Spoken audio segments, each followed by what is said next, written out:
have some rather strange customs in the West. There's a town in Montana Territory where it's against the law to carry a gun.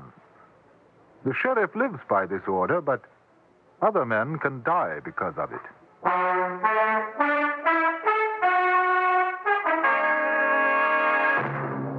Frontier Gentlemen.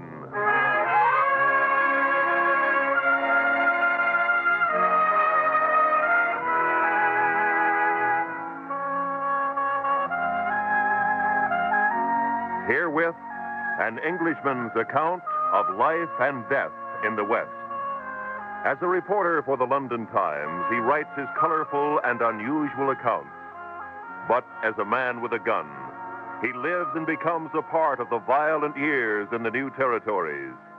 Now, starring Ben Wright, this is the story of J.B. Kendall, Frontier Gentleman.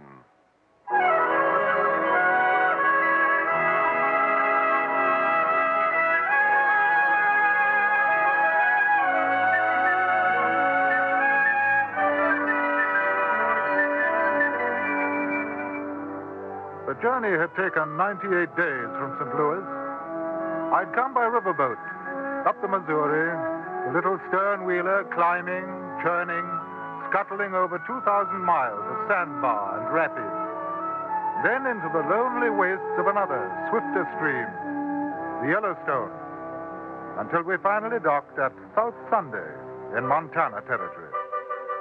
My ticket had cost $300, which left me about $50 in my pocket, and the slim hope that there'd be a letter at the express office with my remittance from England.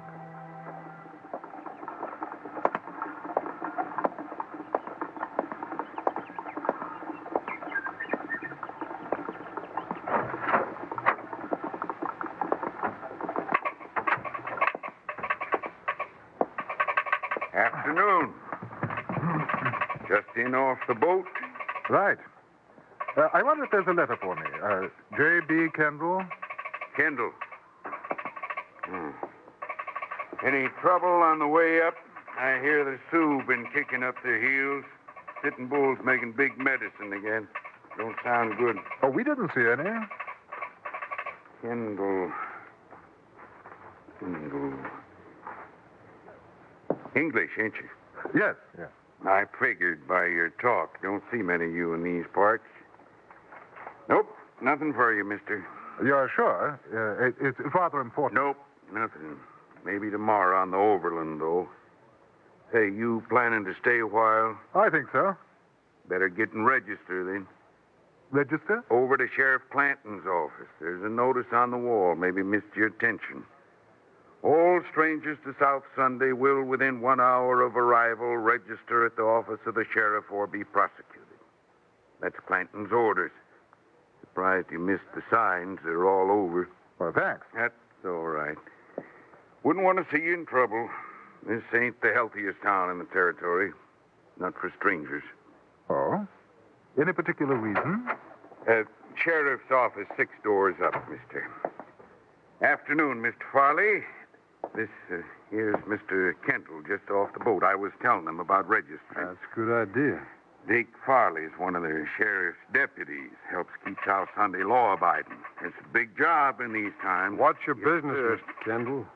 Oh, well, you might call me a jack of all trades. I might. I do a little writing for a London newspaper. You know, an Englishman's view of the Wild West. That sort of thing. We don't take to strangers. Oh, really? Well, it's a shame. I've been looking forward to my visit. Yeah? Well, you've seen it. Now you know what it's like. Suppose you get yourself back on the boat and try up the line to Rosebud at Junction City, huh? I don't think so. Now, if you'll pardon me, I'll register at your office. You carrying a gun? No. Get your hands over your head. Higher. Now, you just hold it. Just so. All right. That's your baggage? Yes. Pick it up. Well, I don't suppose you'd like to give me a hand. No. No, I didn't think so.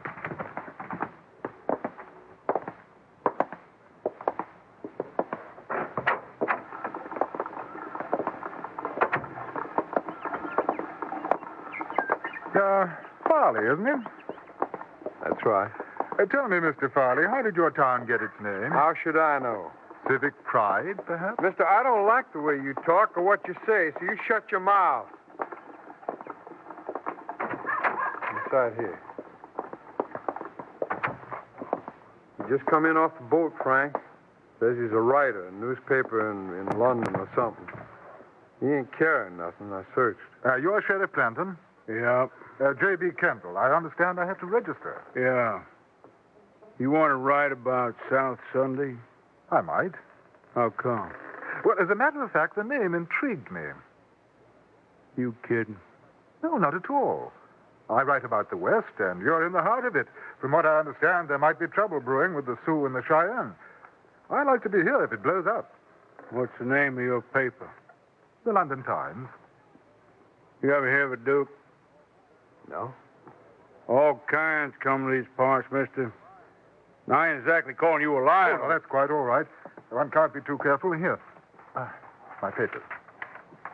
J.B. Kemp. Mm-hmm. Yeah, for your subject. Yeah. London Times. That's what it says, you see, Dake? Yeah, that's what it says. Anyone else get off the boat with you? Not that I know of. Well, you sound all right to me, Mr. Kendall. I just remember, I got a set of rules. You live by them while you're here, or you'll get along. That seems fair enough. No man except them authorized by me carries a gun in South Sunday. That way we don't get a bunch of crazy, liquored-up miners and the like shooting up the place. It seems the usual thing for a man to be armed in most places. Well, it ain't usual here. It's again the law. I see. You got yourself fixed up the hotel? Not yet. Now, you go over to the Empire, Mr. Kendall. Tell them Frank Clanton sent you. They'll take care of you. Oh, that's very good of you. Dake, take a look at his baggage. Right. You're going to search my luggage? That's right, mister. No guns in South Sunday, not worn or hidden. That's the law. I haven't got one. Glad to hear it. I like a peaceable man. Yes, sir. A fella like you might think of settling down in South Sunday. From the quietest little town in Montana Territory. It's an opportunity for a man. I'll keep it in mind, Mr. Clanton. Nothing in his bags, Frank. Well, now, Mr. Kendall, you enjoy your stay. Anything you want, you just ask me. And I'd appreciate it if you put my name in your paper, sir. And whatever you want to say is okay with me.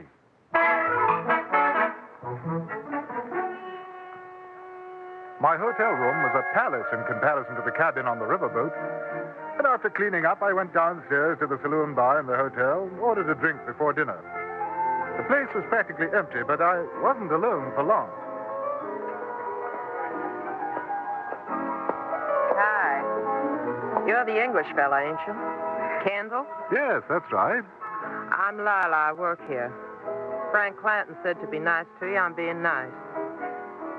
Want to buy me a drink? It's on Frank. Well, I'd be delighted to. Champagne, Harry. Yep. Frank says it's not ladylike to drink whiskey. Say, what'd you do to that man? I ain't never seen him like this. He thinks I'm going to write about him for my paper. Are you? More than likely. You gonna write about me, too? If you want me to. I'm Dake Farley's girl. Dake doesn't like you. He got mad when Frank said to be nice to you. Does everybody in South Sunday do what Clanton tells them to do? Sure. Why? Your drink. Ah, well, good luck. Look here, Lila. What about Clanton? You seem like a nice fella. Don't ask questions. Oh. Well, what about you then? Me? What do you care? Where are you from? I was born in Ohio, got married, and came out west. 5 years back, my husband got killed in a gunfight. Oh. I don't know. I kind of drifted around, ended up here. One place is as good as the next. Is it? I guess. What about you? Your home's in England, huh? It was. You one of them lords or dukes or something? Oh, not exactly. Married? No. Must be interesting traveling around, seeing new things. It has its advantages. But I suppose you'd like to get back home. Oh, let's just say that one place is as good as the next. Oh. You can't go back, huh? Trouble? In a way. It's a... Oh, look, your friend's just come in. Who? Mr. Farley. Listen, you be careful with him. They can get awful mean. Doesn't he take orders from Clanton, too? I thought my person was sacrosanct. Don't talk smart like that to him. It riles him. He ain't an educated man. Mr. Farley, good evening. Will you join us? No. No, I just come to tell you not to get no ideas about Lila. Well, now, what ideas do you think I'd have? I'm telling you. You're telling me what? Telling you to keep your hands off my girl, you understand? My dear fellow, I haven't touched your girl. The thought never even entered my mind. We were just having a drink, Dake, like Clanton said. Now, you that's keep all. out of this. You know, I find your manner towards this young lady rather offensive.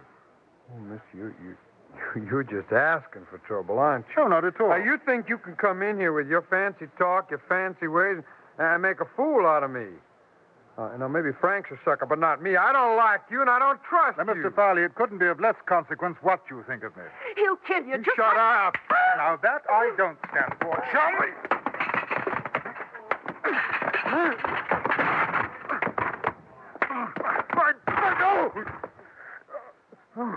As I imagine, it's broken. Oh.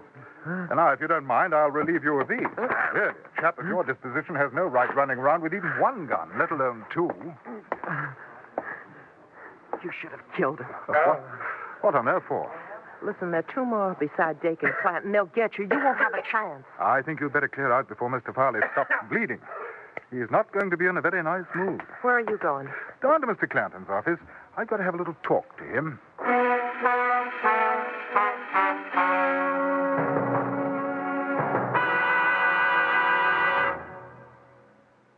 In a moment, we return to Frontier Gentlemen.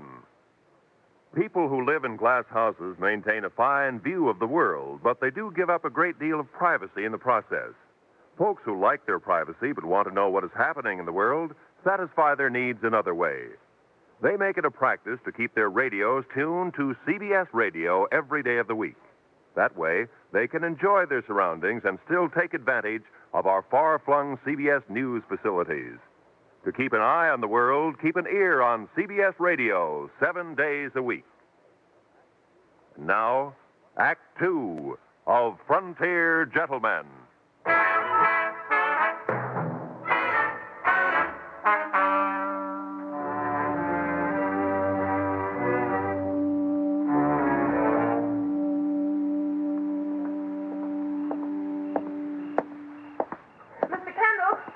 Mr. Kendall, wait. You can't go down there. Dake went out the back. He'll have told Clanton by now. They'll be waiting. Well, that's all right. What's the matter with you? You want to die? No, of course not. If you're gunning for them, Gunning for who? I'm not gunning for anybody. then why are you going to see Frank? I told you I want to talk to him. Talk. Listen, you got to get out of town. Oh, my dear girl. Don't you know who they are? Should I? You don't know what you've done. You... Quick, this way. He took my hand and ran back up the street. We ducked down a narrow alleyway, up a rickety flight of stairs, which was the back entrance of the Empire Hotel, and then along a musty corridor past my room and into hers. I don't think they'll think of looking for you here. Your friend Mr. Farley is going to be quite upset if they do. His name not Farley. Clanton isn't Clanton. They're the Shelton boys. Shelton? The New Mexico Shelton boys? There are 4 of them, brothers, What are they doing in South Sunday? hiding out from Billy the Kid. They killed one of Billy's men down south. Billy swore to get them all for it. That's why Frank won't let anybody around here carry a gun. But how do you know all this? It was my husband they killed. Your husband with Billy? We were both crazy young. Harry joined up with Billy for excitement, I guess. One time he was gone out of town 3 months. I was lonesome, and I met Dake. Harry came back. They had a fight over me. Dake outdrew him. We ran away together. I see. And you thought I'd come after them and that Billy had sent me? They'll think it now, too. Who made Frank sheriff here? Nobody. There wasn't one when we came. He just took over. funny thing is, I guess he's a pretty good sheriff. He quit the old ways, kind of likes it here. Why have you told me all this, Lila? I don't know. He talked with me like I was a lady. Indian treats a squaw better than Dake treats me. Maybe I want to see you finish him. Well, it's not going to be very pleasant for you anymore. Pleasant? Mister, you got a funny way of saying things. Is there anywhere that you could go? Friends? In South Sunday? Well, what about home? I mean, Ohio. Home? Know what it costs to get there? I got no money. But if you could? If I could? I had nice folks, but I don't even know if they're alive or dead. I'd sure like to take a chance and find out. Lila, we'll see what we can do. Where are you going now? To have that talk with Frank. Do you know how to use a gun? Yes. You take this one. Lock yourself in after I've gone. You keep it. I've got a Derringer. All right. Here. In case I have any trouble, it's $50. I don't want your money. Well, at least you'll be able to get out of town. Now, you take it. Watch yourself, will you? Dake's got a mean draw. I'll watch myself. The Shelton brothers and probably two of their chums were out looking for me now. I was pretty certain of that. I was looking for them, too. But the advantage was on their side. The town was strange to me. So I went to the one place where I was fairly sure I'd be safe from a surprise attack.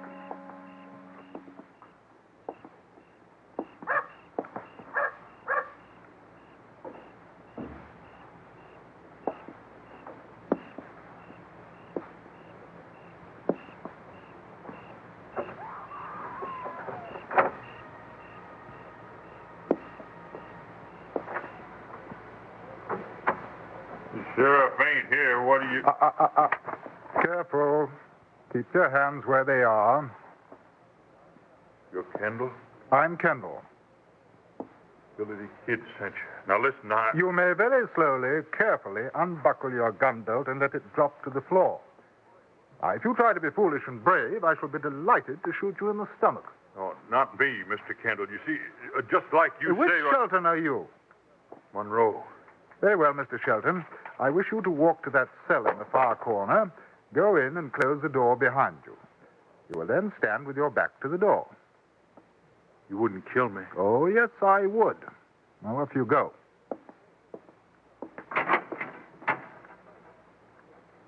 Close it, please. Good. These, I presume, are the keys to the cell? Yes, sir. Right. Now, turn around, please. Now, I'm going to gag you. And in order to do so, I must put my guns away and use two hands. Now, if by any chance your friends come in and you make an outcry while I'm doing this, I shall teach you a trick I learned in India. It feels like this. Oh, effective, you understand? Yeah. Right. Head close to the bars, please. By the way, how many are there looking for me? 2? 3.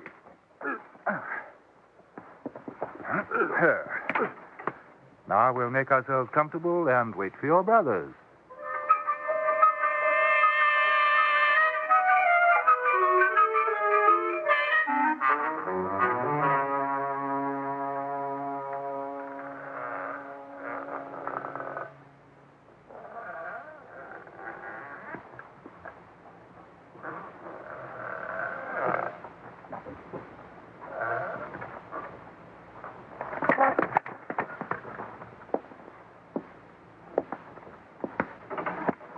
I think they're coming. I remember what I told you, Mr. Shelton. Not a sound.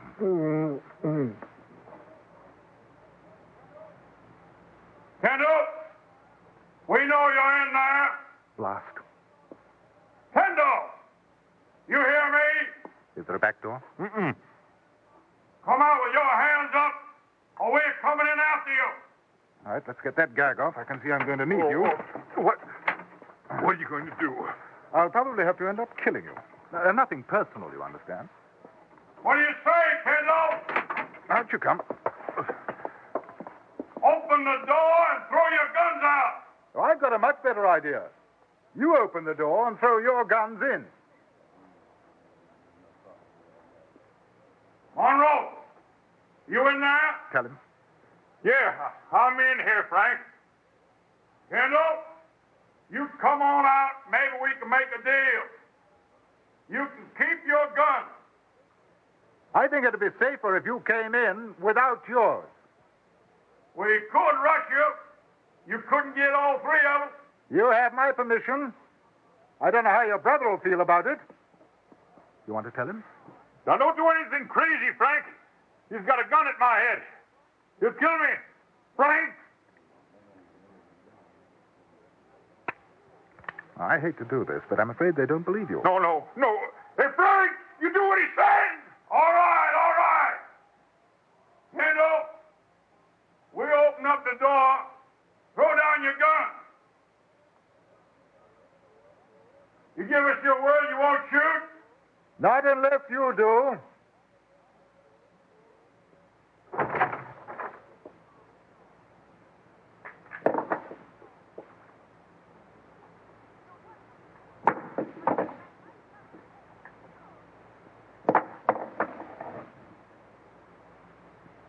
Any more?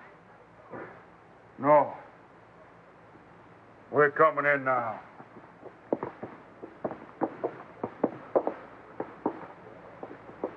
Well, pleasant family reunion. The brothers Shelton. Keep your hands where I can see them, won't you? Now, look. Billy the Kid made a mistake about what happened down south.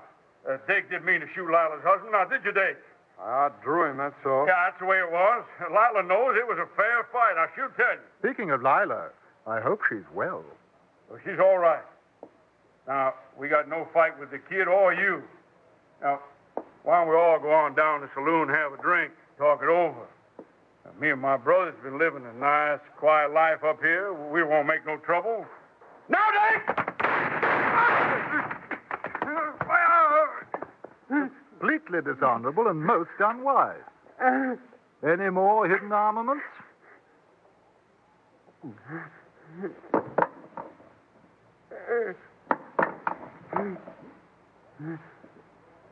You going to... That depends. Mr. Shelton, have you got $500? Yeah, I guess so. Lila wants to go home, and that's about what it'll cost. You have the money here? It's in the safe. Sure, she could take the boat out when it leaves in the morning. Ain't that so, Dave? Sure. Get it? Yeah.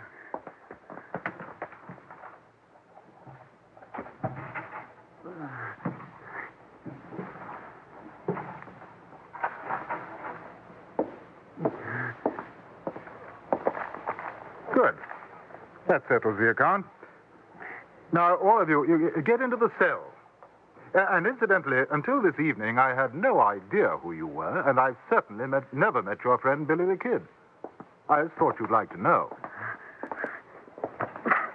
Hey, what about Dake? He's got to have a doctor. He'll bleed to death. Yes, he probably will.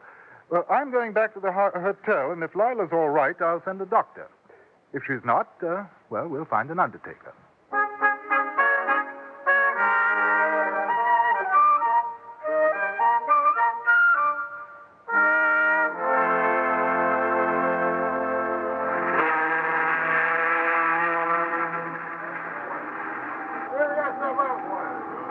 Thank you, Mr. Kendall. Oh, that's nothing, Lila.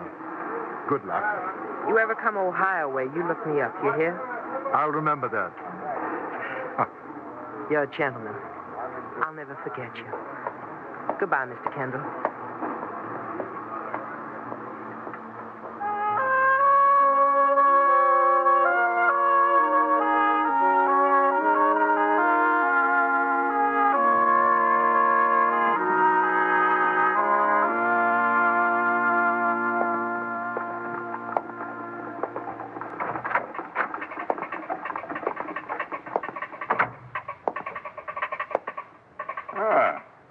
Morning, Mr. Kendall. Did you hear about the trouble last night? Yes. Sure must have been something. According to the sheriff, a whole gang rode in and tried to shoot him up. He ran 'em off, though. Oh, really? I wonder, has that letter arrived yet? Nope. Afraid not. Mail's already come in. Won't be any more until next week. Oh, well, when it does come, perhaps you'd be kind enough to forward it to me. Sure. What address? In care of the express office, Rosebud, Montana Territory.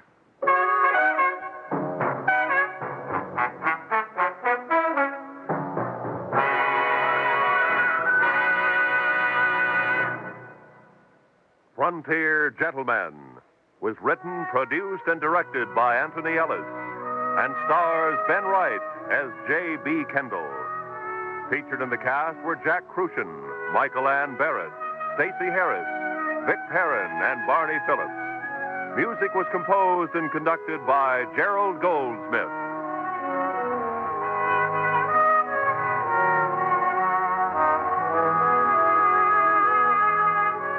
Join us again next week for another report from the Frontier Gentlemen.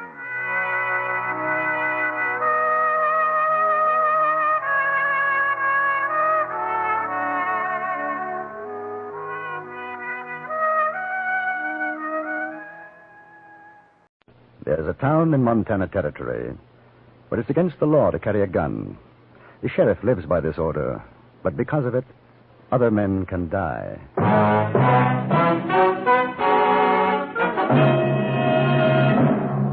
Frontier Gentlemen.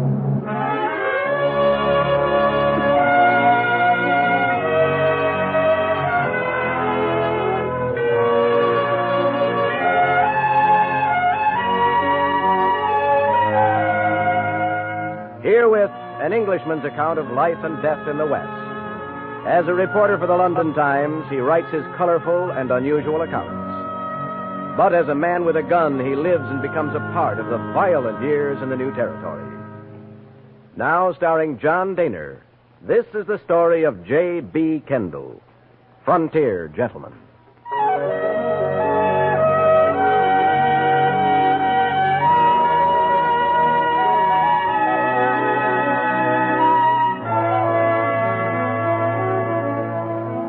The journey had taken 98 days from St. Louis. I had come by riverboat up the Missouri, the little stern-wheeler climbing, churning, scuttling over 2,000 miles of sandbar and rapid. Then into the lonely wastes of another, swifter stream, the Yellowstone, until we finally docked at South Sunday in Montana Territory. My ticket had cost $300, which left me about $50 in my pocket, and the slim hope that there would be a letter at the express office with my remittance from England.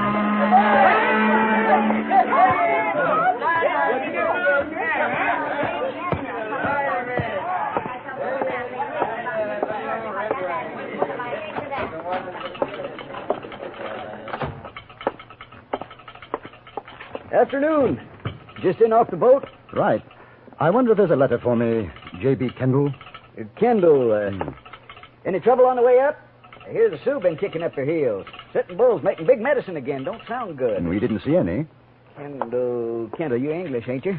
Yes. I figured by your talk. Don't see many of you in these parts. Nope. Nothing for you, mister. You're sure? It's rather important. From England? Nope. Nothing.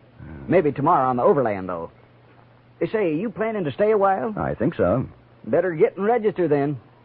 Register? Over to Sheriff Clanton's office. There's a notice on the wall, maybe missed your attention. All strangers to South Sunday will, within 1 hour of arrival, register at the office of the sheriff or be prosecuted. That's Clanton's orders. Surprised you missed the signs. They're all over. Thank you. Well, that's all right. Wouldn't want to see you in trouble. This ain't the healthiest town in the territory, not for strangers. Oh, any particular reason? What? Oh, excuse me. Afternoon, Mr. Farley. This here's Mr. Kendall, just off the boat. I was telling him about registering. Now, that's a good idea. Dick Farley is one of the sheriff's deputies. Helps keep South Sunday law-abiding. Big job. What's your business, Mr. Kendall? Oh, you might call me a jack of all trades. Am I? I do a little writing for a London newspaper, you know. An Englishman's view of the Wild West, that sort of thing. We don't take to strangers. Oh, really? Shame. I've been looking forward to my visit. Yeah, well, now, you've seen it. You know what it's like, so supposing you get yourself back on that boat and try up the line to Rosebud at Junction City, huh? I don't think so. Now, if you'll pardon me, I'll register at your office. You carrying a gun? No. Put your hands up. Over your head. Higher. Now, you hold it just like that. Just so. All right. That's your baggage? Yes. Pick it up. I beg your pardon. I said pick it up. Oh. All right, come on.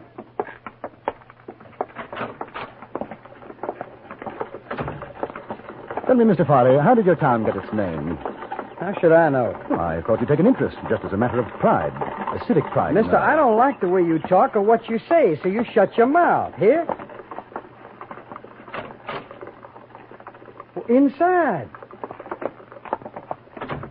Where you been, Dake? I've been checking on this fella, Frank. He just come in off the boat. He says he's a writer at a newspaper in London or something. He ain't carrying nothing. I searched him. You're Sheriff Clanton? Yeah. J.B. Kendall. I understand I have to register. Yeah. A writer, huh? You want to write about South Sunday? I might. How come? As a matter of fact, the name intrigued me. You kidding? No, not at all. I write about the West, and you're in the heart of it. From what I understand, there might be trouble brewing with the Sioux and the Cheyenne. I'd like to be here if it blows up. What's the name of your paper? The London Times. You ever hear of it, Dake? No. Mister, all kinds come to these here parts. Now, I ain't exactly calling you a liar. It's quite all right. One can't be too careful. Here, my papers. J.B. Kendall. Very sudden. Yeah. London Times. That's what it says. Here, you see, Dake? Yeah, that's what it says. Any other strangers get off the boat with him? No, just him. Well, you sound all right to me, Mr. Kendall. Now, just you remember, I got a set of rules here. You live by them while you're here. You'll get along. That seems fair enough. No man, except them authorized by me, carries a gun in South Sunday. That way we don't get a bunch of crazy, liquored-up miners and the like shooting up the place. It seems the usual thing for a man to be armed in most places. It ain't usual here. It's against the law. Oh, I see. You got yourself fixed up at the hotel? No, not yet. Well, then you go on over to the Empire, Mr. Kendall. You tell them Frank Clanton send you. They'll take care of you. Very good of you. Dake, take a look at his baggage. Right. Well, you're going to search my luggage? That's right, mister. There are no guns in South Sunday, not worn or hidden. That's a law. I haven't got one. I sure am glad to hear it. I like a peaceable man. Yes, sir. A fella like you might think of settling down here in South Sunday. It's the quietest little town in Montana Territory. It's an opportunity for a man. Well, I'll keep it in mind, Mr. Clanton. There ain't nothing in his bags. Well, now, Mr. Kendall, you enjoy your stay here. Anything you want, you just ask me. And, I'd appreciate it, sir, if you put my name in your paper. Whatever you want to say is okay with me. My hotel room was a palace in comparison to the cabin on the riverboat. After cleaning up, I went downstairs to the saloon bar in the hotel, ordered a drink before dinner. The place was practically empty, but I wasn't alone for long. Hi. You're the English fella, aren't you? Kendall? Yes, that's right. I'm Lila. I work here. Frank Clanton said be nice to you. I'm being nice. You want to buy me a drink? It's on Frank. Oh, delighted. Bartender. Champagne, Harry. Yeah. Frank says it's not ladylike to drink whiskey. Hey, what'd you do to that man? I never seen him like this. He thinks I'm going to write about him for my paper. Are you? More than likely. You going to write about me, too? If you want me to. I'm Dake Farley's girl. Dake doesn't like you. He got mad when Frank said to be nice to you. Does everybody in South Sunday do what Clanton tells them to do? Sure. Why? Here's a drink. Oh. Well, good luck. Look here, Lila. What about Clanton? You seem like a nice fella. Don't ask questions. Well, what about you then? Me? What do you care? Where are you from? I was born in Ohio. Got married and came out west. 5 years back, my husband got killed in a gunfight. I don't know. I kind of drifted around. Ended up here, one place as good as the next. Is it? Yeah, I guess. What about you? Your home's in England, huh? It was. You one of them lords with dukes or something? No, not exactly. Married? No. Must be interesting traveling around and seeing new things. Oh, it has its advantages. But I suppose you'll be glad to get back home. Well, let's just say that one place is as good as the next. Oh. You can't go back, huh? Trouble? In a way. Ah, look, your friend's just come in, Mr. Farley. Listen, you be careful with him. Dake can get awful mean. Doesn't he take orders from Clanton, too? Don't talk smart like that to him. It rouses him. Ah, Mr. Farley, good evening. Would you join us? No. I just come to say, don't you get no ideas about Lila. Now, what ideas do you think I'd have? I'm telling you. You're telling me what? Keep your hands off my girl, you understand? My dear fellow, I haven't touched your girl. The thought never entered my mind. We were just having that drink, Dake, like Clanton Lila, you said. keep out of this. Do you know that I find your manner toward this young lady rather offensive? Oh, you're just asking for trouble, aren't you? Not at all. Now, you think you can come in here with your fancy talk, your fancy ways, and make a fool out of me. Now, maybe Frank's a sucker, but not me. I don't like you. I don't trust you one bit. Mr. Farley, it couldn't be of less consequence. What do you think of me? He'll kill you just shut like he... up. Oh, that I don't stand for. Chum.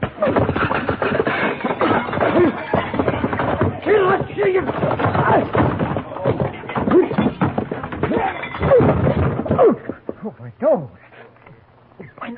Imagine it's broken. Now, if you don't mind, I'll relieve you of these. A chap at your disposition has no right running around with even one gun, let alone two. Hand up, will you? You should have killed him. What on earth for? Listen, there's two more besides Dake and Clanton. They'll get you. You won't have a chance. I think you'd better clear out before Mr. Farley starts bleeding. He's not going to be in a very nice mood. Where are you going? Down to Mr. Clanton's office. I've got to have a little talk to him.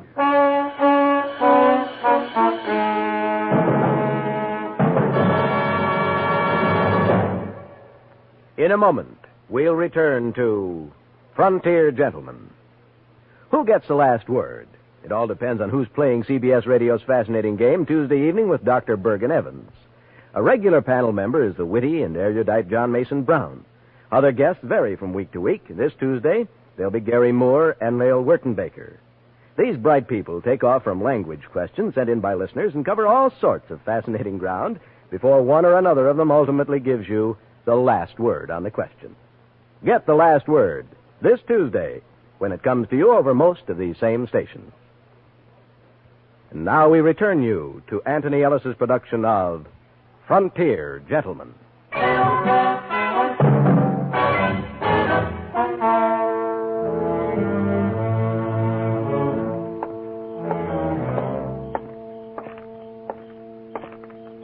Mr. Kenneth, no, wait. Oh, you can't go down there. Dake went out the back. He'll have told Clanton by now. They'll be waiting. Well, that's all right. What's the matter with you? You want to die? Of course not. If you're gunning for them... Gunning for who? I'm not gunning for anybody. Then why are you going to see Frank? Well, I told you I would talk to him. Talk. Listen, you've got to get out of town. My dear girl. Don't you know who they are? Should I? You don't know what you've done. Quick, this way. She took my hand and ran back up the street. We ducked down a narrow alleyway, up a rickety flight of stairs, which was the back entrance of the Empire Hotel, then along a musty corridor, past my room, and into hers. I don't think they'll think of looking for you here. Your friend, Mr. Farley, is going to be quite upset if they do. His name's not Farley. Clanton isn't Clanton. They're the Shelton boys. Shelton? The New Mexico Shelton boys? There's four of them. Brothers. What are they doing in South Sunday? Hiding out from Billy the Kid. Dake killed one of Billy's men. Billy swore to get them all for it. That's why Frank won't let anybody carry a gun. How do you know all this? It was my husband Dake killed. Harry joined up with Billy for excitement, I guess. One time he was gone out of town 3 months. I was lonesome. I met Dake. When Harry came back, they had a fight over me. Dake outdrew him. We ran away together. And you thought I'd come after them, that Billy had sent me? They'll think it, too, now. Lila, who made Frank sheriff here? Nobody. There wasn't one when we came. He just took over. Funny thing is, I guess he's a pretty good sheriff. He's quit the old ways and likes it here. Why have you told me all this? I don't know. He talked with me like I was a lady. Indian treats his squaw better than Dake treats me. Maybe I wanted to see you finish him. It's not going to be very pleasant for you anymore. Pleasant? Oh, mister, you got a funny way of saying things. Lila, is there anywhere you could go? Friends? In South Sunday? What about home? I mean, Ohio. Home. Know what it'd cost to get there? I got no money. But if you could. If I could. I had nice folks. I don't even know if they're alive or dead. But I'd sure like to take a chance and find out.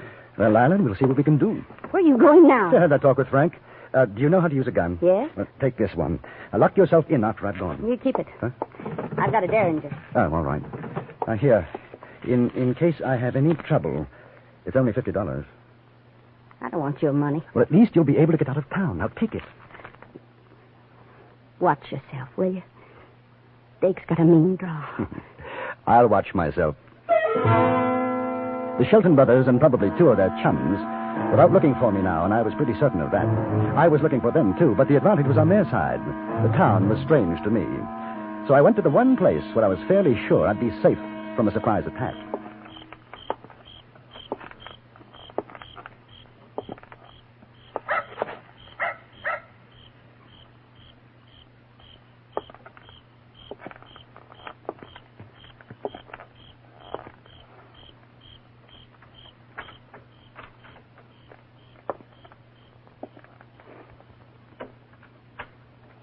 Sheriff ain't here. What are you... Careful. Keep your hands where they are. You're Kendall? I'm Kendall. Billy the Kid sent you. Now listen, You may very slowly, carefully unbuckle your gun belt and let it drop to the floor. If you try to be foolish and brave, I shall be delighted to shoot you in the stomach. Not me, Mr. Kendall. You see, just like you say. Which Shelton are you? Monroe. Very well, Monroe. I wish you to walk to that cell in the far corner, go in, and close the door behind you. You will then stand with your back to the door. You wouldn't kill me. Oh, yes, I would.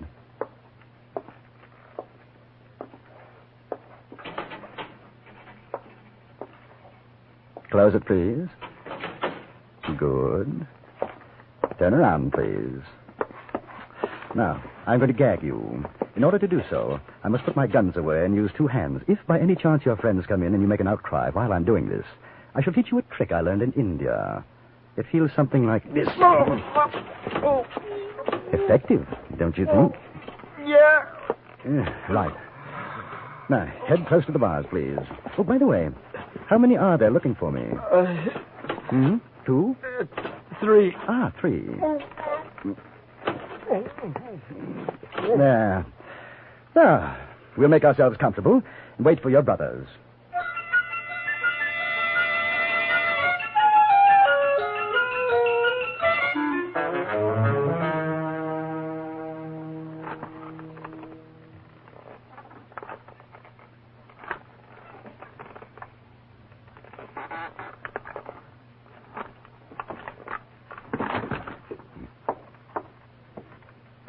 They're coming.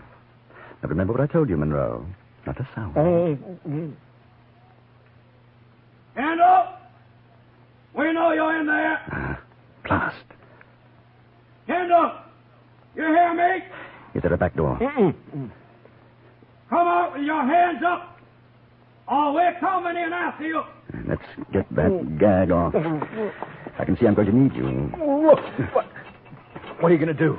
I'll probably have to end up killing you. Nothing personal, you understand. What do you say, Kendall? Out you come. Open the door and throw your guns out. I've got a much better idea. You open the door and throw your guns in. Monroe, are you in there? Tell him. Yeah, I'm in here, Frank. Kendall, you come on out. Maybe we can make a deal. You can keep your gun. I think it'd be safer if you came in without yours. We could rush you. You couldn't get all three of us. You have my permission. I don't know how your brother will feel about it. You want to tell him? Now, don't do anything crazy, Frank. He's got a gun at my head. He'll kill me. Frank! I hate to do this, but I'm afraid I don't believe you. No. Hey, Frank, he's going to shoot. You do what he says. All right. Kendall, we'll open the door. Throw in our gun. You give us your word you won't shoot? Not unless you do.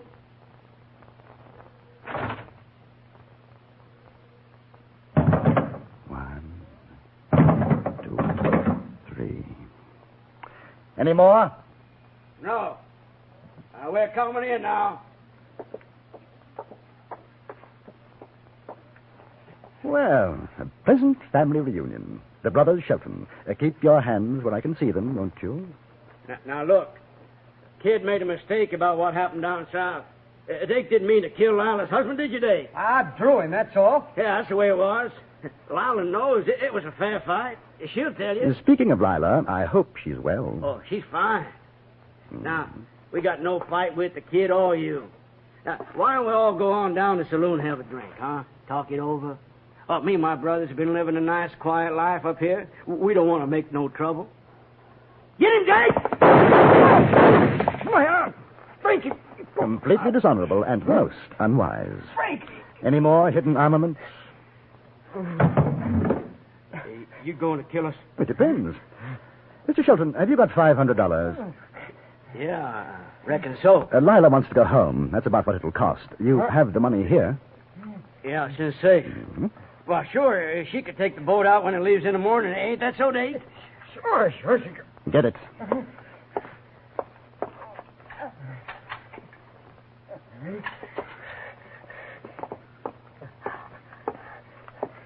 Good.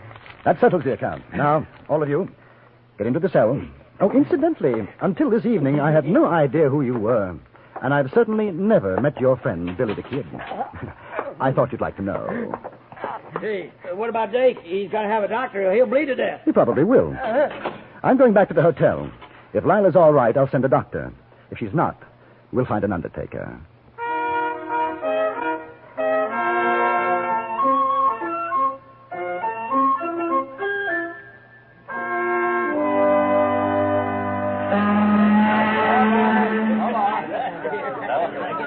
I want to thank you, Mr. Kendall. It's nothing, Lila. Good luck. You ever come Ohio way, you look me up. You hear? I'll remember that. Oh. You're a gentleman. I'll never forget you. Goodbye.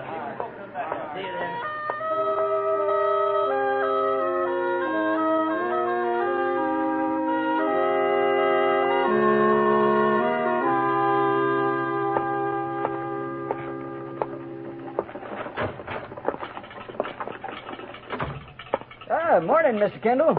Hear about the trouble last night? Yes. Sure must have been something. According to the sheriff, a whole gang rode in trying to shoot him up. A gang? Yep. 6 of them. Dake Farley got hit in the arm. Really? The sheriff ran him off, though.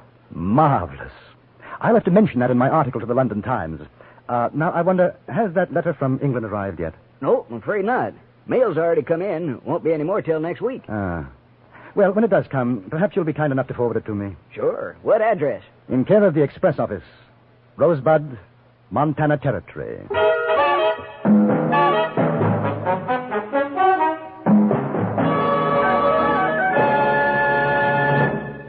Frontier Gentleman was written, produced, and directed by Anthony Ellis and stars John Daner as J.B. Kendall. Featured in the cast were Jack Crucian, Virginia Gregg, Stacey Harris, Harry Bartell, and Barney Phillips. Music was composed and conducted by Jerry Goldsmith.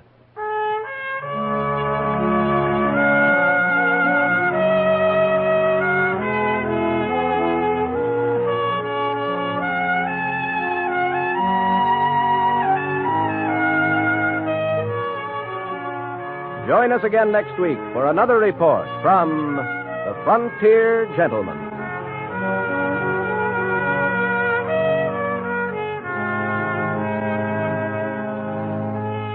Johnny Jacobs speaking.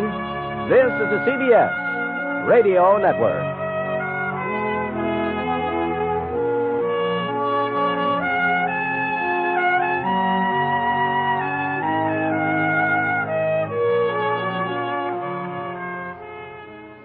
The great chief of the Sioux Indians is Sitting Bull. He's a rather difficult chap to meet, especially when he's planning for war.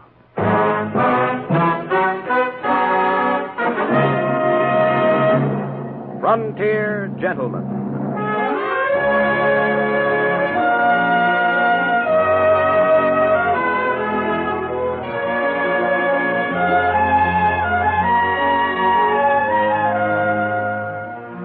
Herewith an Englishman's account of life and death in the West.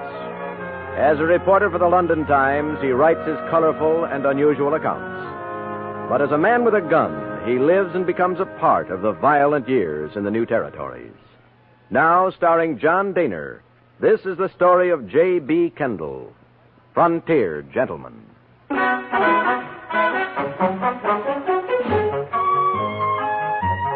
The distance from South Sunday to Rosebud in Montana Territory is about 30 miles. Due to a heavy rainstorm and my lack of funds, it had taken me a week to reach Rosebud. Luckily, when I arrived, my remittance from England, $250, had already been forwarded, and I was once again solvent. After posting off my weekly report to the London Times, I went to the most likely place in Rosebud to get local color and information. Except for the bartender polishing his glasses and a cat on the bar, the place was quite empty. I ordered a drink. 2 bits. Thank you. It's all right. Hush up, cat. Where are you from, mister? London. London, England? That's right. Well, if that don't beat all. My great-grandpa come from there. Jackson Beeson's the name. J.B. Kendall. Well, howdy. How do you do, sir? Tell me, Mr. Beeson, what's the situation with the Indians these days? Well, now you come to the right place for that bit of news. Oh, get away, cat. Yes, sir, we're going to have trouble. You can thank your stars that we got General Gibbon here keeping an eye out. I hear tell Custer's on his way, too. Oh, bad as that, huh? Worse. Well, just yesterday, correspondence fella like you, he come in, works on the Montana Telegraph News. Jackson, he says, them Sioux is working up to a boil. Oh, it's going to be wicked. Mighty wicked. Do you think it'll mean war? I don't have to think. I know. You cat, get out of here. Go on, get out. Darn cat's a regular drunkard. This correspondent chap, is he still here? Charlie Meeker? Oh, sure, he's around somewhere. I'd like to meet him. Right nice fella. Now, let's see, you might try up to Dolly's place, cross the street there, second house on the right. Can't miss it. Just ask for Charlie. He rooms at Dolly's. Thanks very much. Mm-hmm. And look, if he ain't there, I'll tell him you're looking for him when he comes back. You stop by tonight. Right.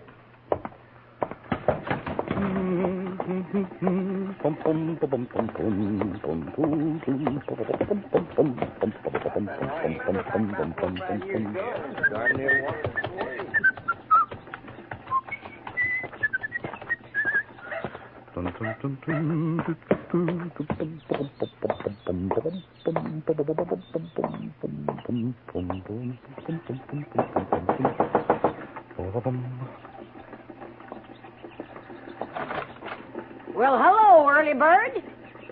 Good afternoon, madam. This is Dolly's place? Why, sure it is. You come on in. It's nice and warm inside, honey. Yeah, I'm looking for a gentleman named Charles Meeker. Charlie? What do you want with him? Oh, well, I was told I could find him here. The bartender... Oh, Jack Beeson sent you? Yes. Well, all right. Well, step inside. I'm freezing. Mary! Go wake up Charlie. There's a fella here to see him. I guess you better wait in the parlor. Say, now, I hope you'll forgive the looks of this room. Some of the boys got a little rowdy last night. We haven't cleaned it up yet. Not at all. Charming. You're new in Rosebud, ain't you? Yes. Well, that's nice. That's real nice.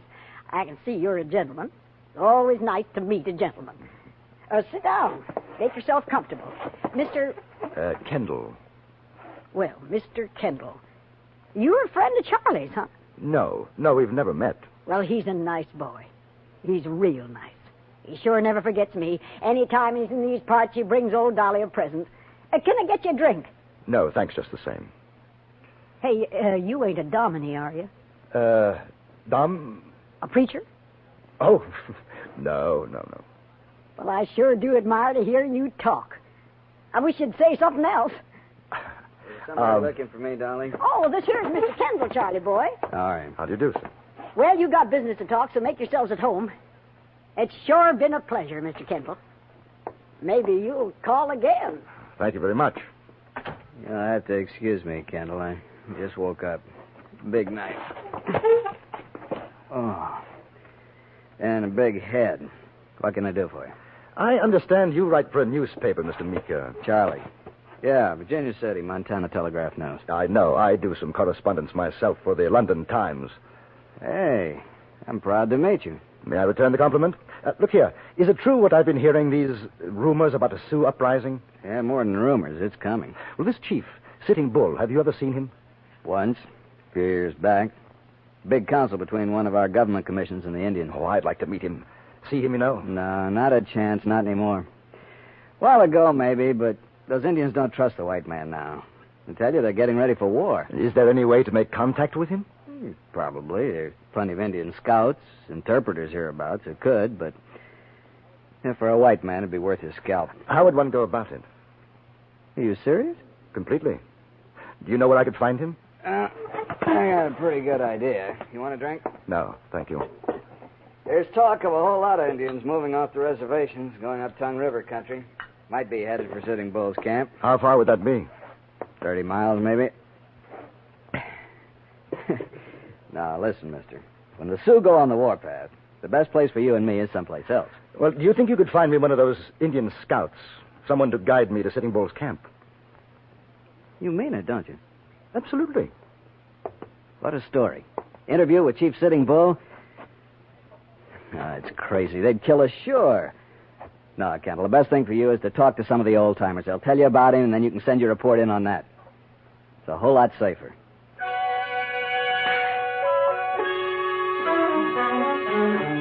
That evening in Beeson's saloon, Charlie Meeker found a half-breed interpreter, Johnny Duchelle.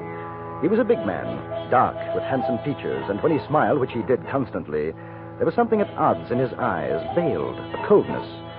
He was playing a game of solitaire, and as he dealt his cards, I noticed that inside his sleeve was a wrist holster. Strapped to it, a derringer. You want to talk with Sitting Bull? That's right, Johnny. Him too? Me too.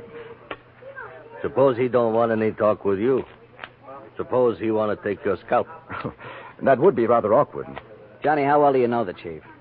How well does any man know another? Charlie says you've done scouting work for General Crook. Well, doesn't that make you Sitting Bull's enemy?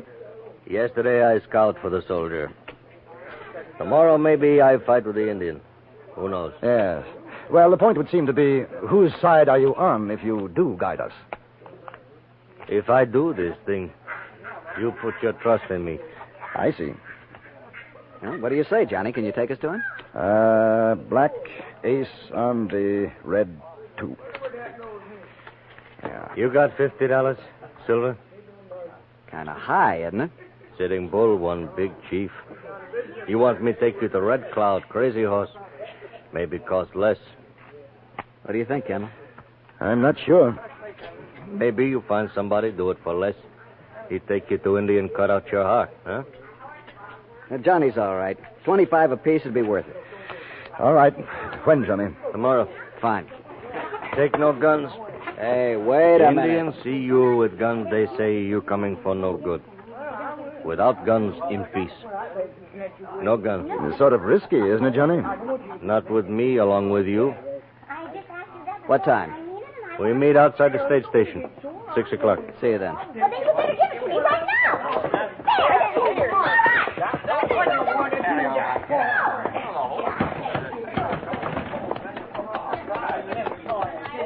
Well, you still want to go? I'm not sure about that, fellow.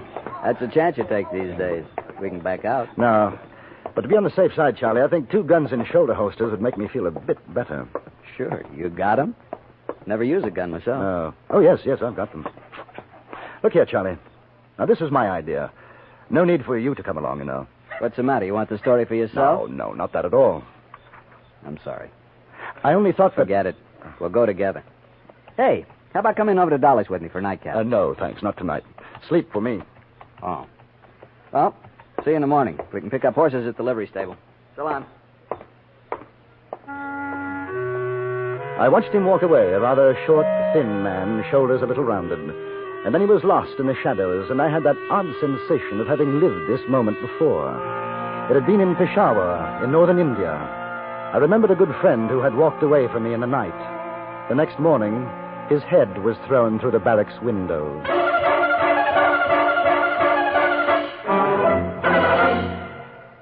In a moment, we return to Frontier Gentlemen. Laugh and the world laughs with you. Cry and say, where'd everybody go? Chances are they've taken off in the direction of CBS Radio's Peter and Mary show. Peter Lindhays and Mary Healy have a magic way of banishing the blues. Their amusing notions about practically everything, the easy way they sing their songs, and the exciting personalities who visit them all make CBS Radio's Peter and Mary show a cure for the blues. Listen for them on most of these same stations tomorrow. And now we return you to Anthony Ellis's production of Frontier Gentlemen.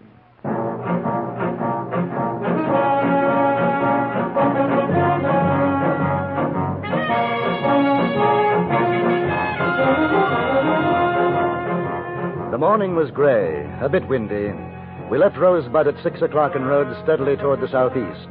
I could see no sign of a gun on our guide, Johnny Duchelle, but his bulky jacket could have hidden an arsenal. For perhaps over an hour we didn't speak. Charlie, red-eyed from want of sleep and too much whiskey, nodded in his saddle. The half-breed traveled a little ahead of us, cautious, watchful.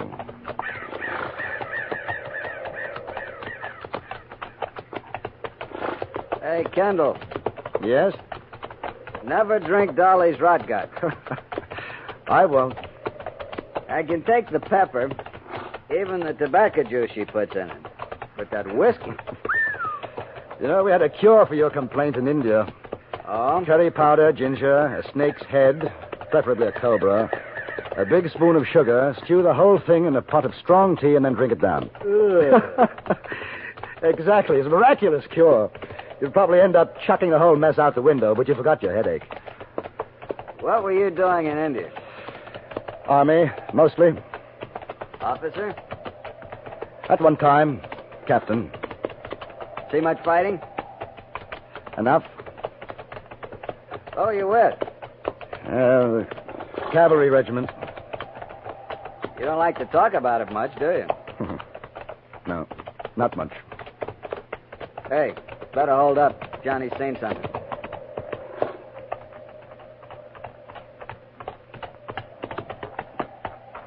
In timber.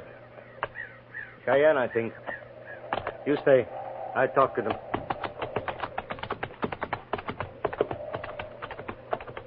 How many? Can you see?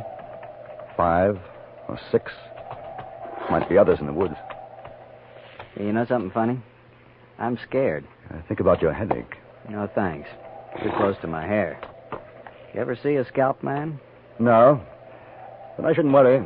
The tribesmen do much nastier things to get their trophies in India. Johnny must know them. Look. All very friendly. Hello. They must have given their blessings.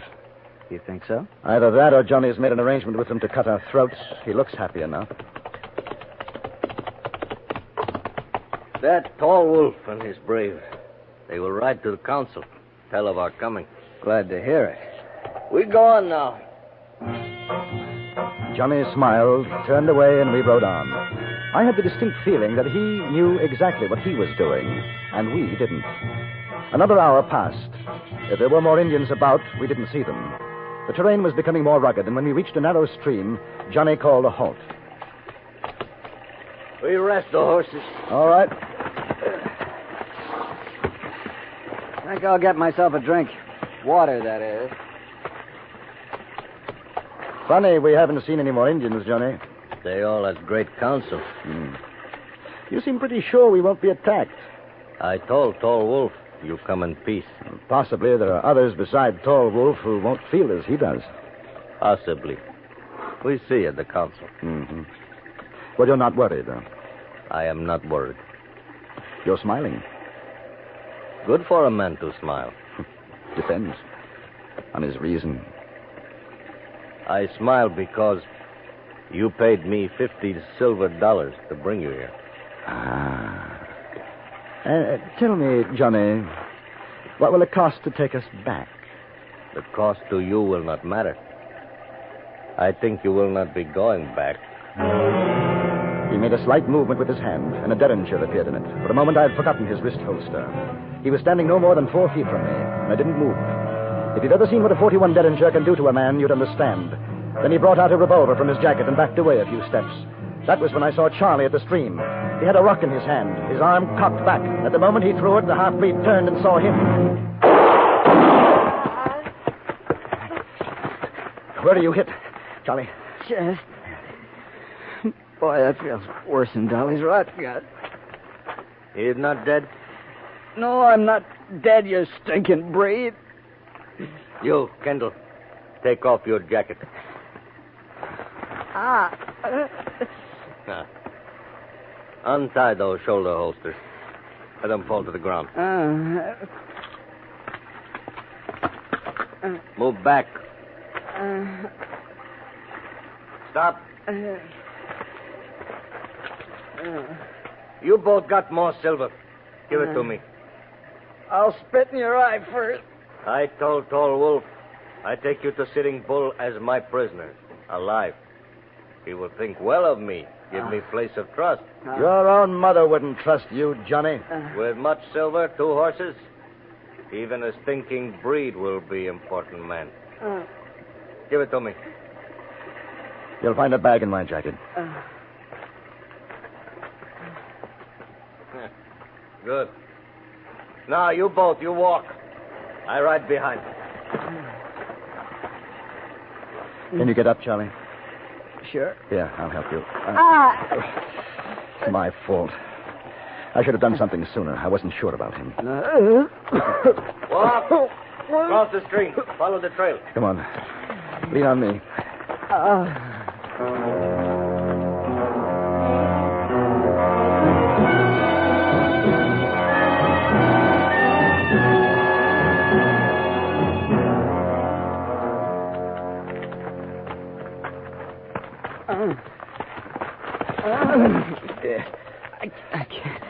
I can't go on anymore. He is dead. Let me put him on a horse. He called me stinking breed. Let him walk. He can't. He's done in. Then you carry him. Let him rest for a minute. A minute. Charlie, can you hear me? Listen to me, Charlie. The trail narrows a few yards along. There's a slope on our left. Do you hear me, Charlie? Yeah. I'm going to let you fall. If I can get him to take his eyes off me, there's a knife in my boot. All right. Good luck. All right, Charlie. Up you come.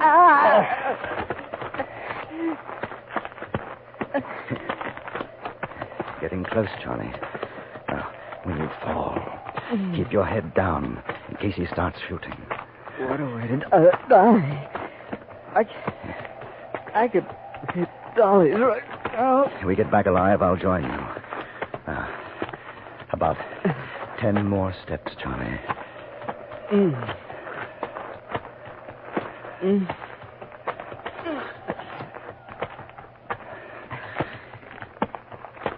Now, Charlie. For a moment, I had a glimpse of Charlie sliding, falling down the hill slope. Then he disappeared into the underbrush. I turned to face Johnny Duchelle, the knife in my hand. Johnny was standing in his stirrups, craning his head to see over the trail's edge. He was no more than 15 feet from me. It must have been the horse shifting its weight that disturbed my aim. I threw, and the knife struck high on his shoulder. He half fell from the saddle, and I ran for him. I felt one of the bullets from his gun burn my cheek. Then we were rolling down the hill. Somewhere on the way, he lost the gun, but the knife was stabbing. Cutting at me.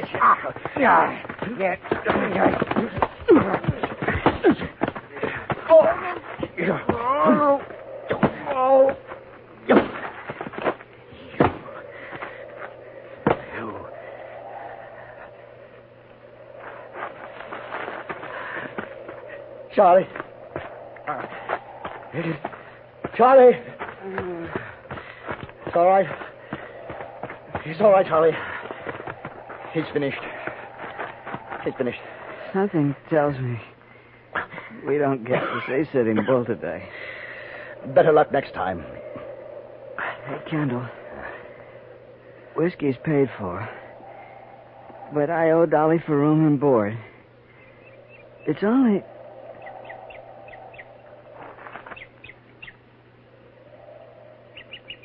Charlie? Charlie?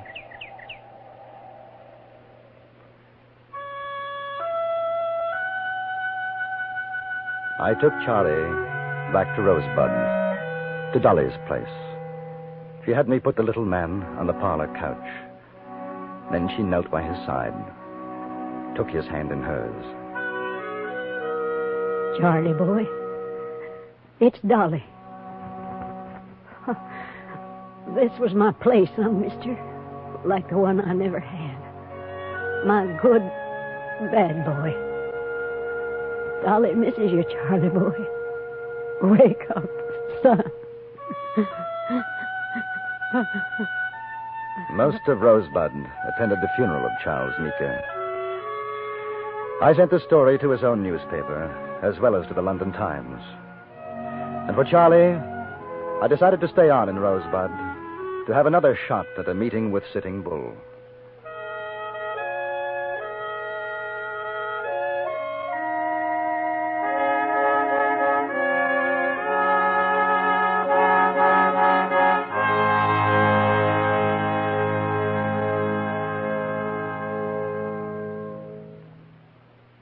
Frontier Gentleman was written, produced, and directed by Anthony Ellis and stars John Daner as J.B. Kendall. Featured in the cast were Jeanette Nolan, Lawrence Dobkin, Harry Bartell, and Junius Matthews. Music was composed by Jerry Goldsmith and conducted by Wilbur Hatch.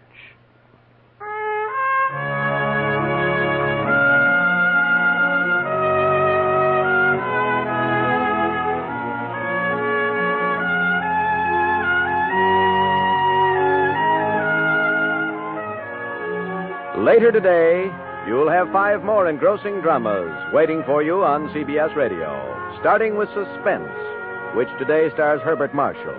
You can look forward to plenty of action and plenty of thrills with yours truly, Johnny Dollar, the FBI in Peace and War, Indictment, and Gunsmoke. For good listening, keep listening to CBS Radio. Now, stay tuned for the Ford Road Show, which follows immediately over most of these same stations. Join us again next week for another report from the Frontier Gentleman. Johnny Jacobs speaking. This is the CBS Radio Network.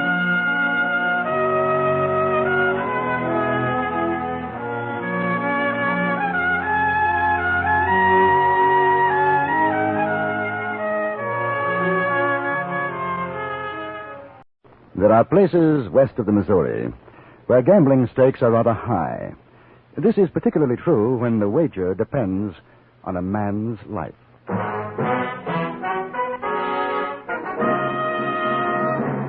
Frontier Gentleman.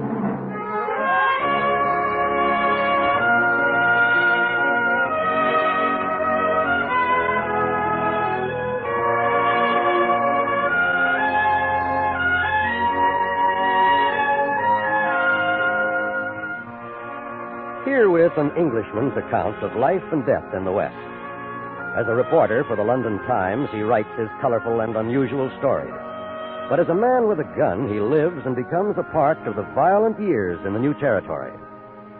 Now, starring John Daner, this is the story of J.B. Kendall, Frontier Gentleman.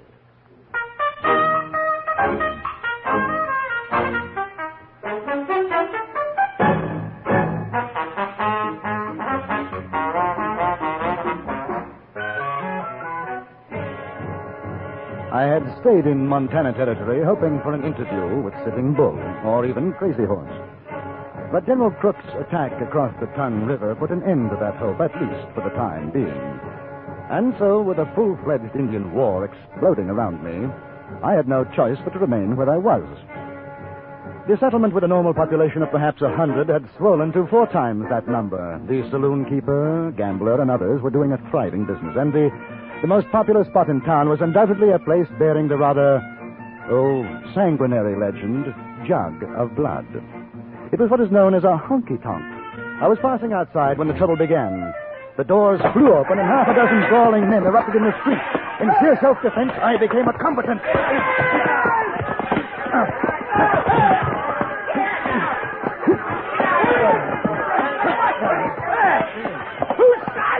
Who are you, son of a gun? My dear fellow, I haven't the slightest idea. Yeah, he's a good fighter. Jolly good.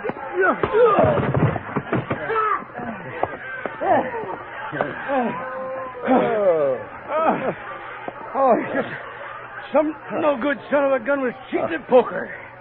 And no good son of a gun. Really? Yeah. One of those?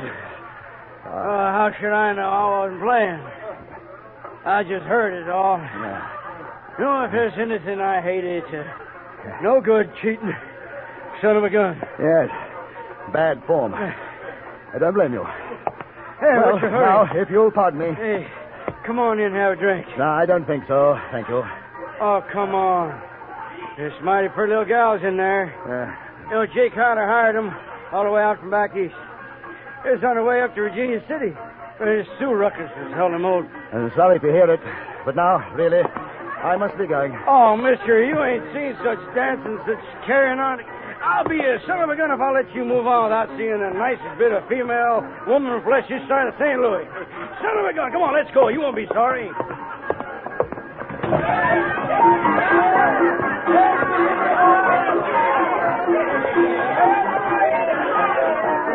There's a table over there. Right.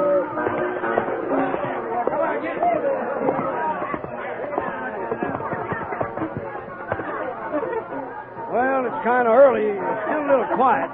You'll warm up by and by. Hey, her name is Smith, Walleye Smith. J.B. Kendall, Mr. Howdy. Smith. Hey, what are you drinking? Oh, I'll take a beer if you don't mind. Oh, don't make no never mind to me. Jake?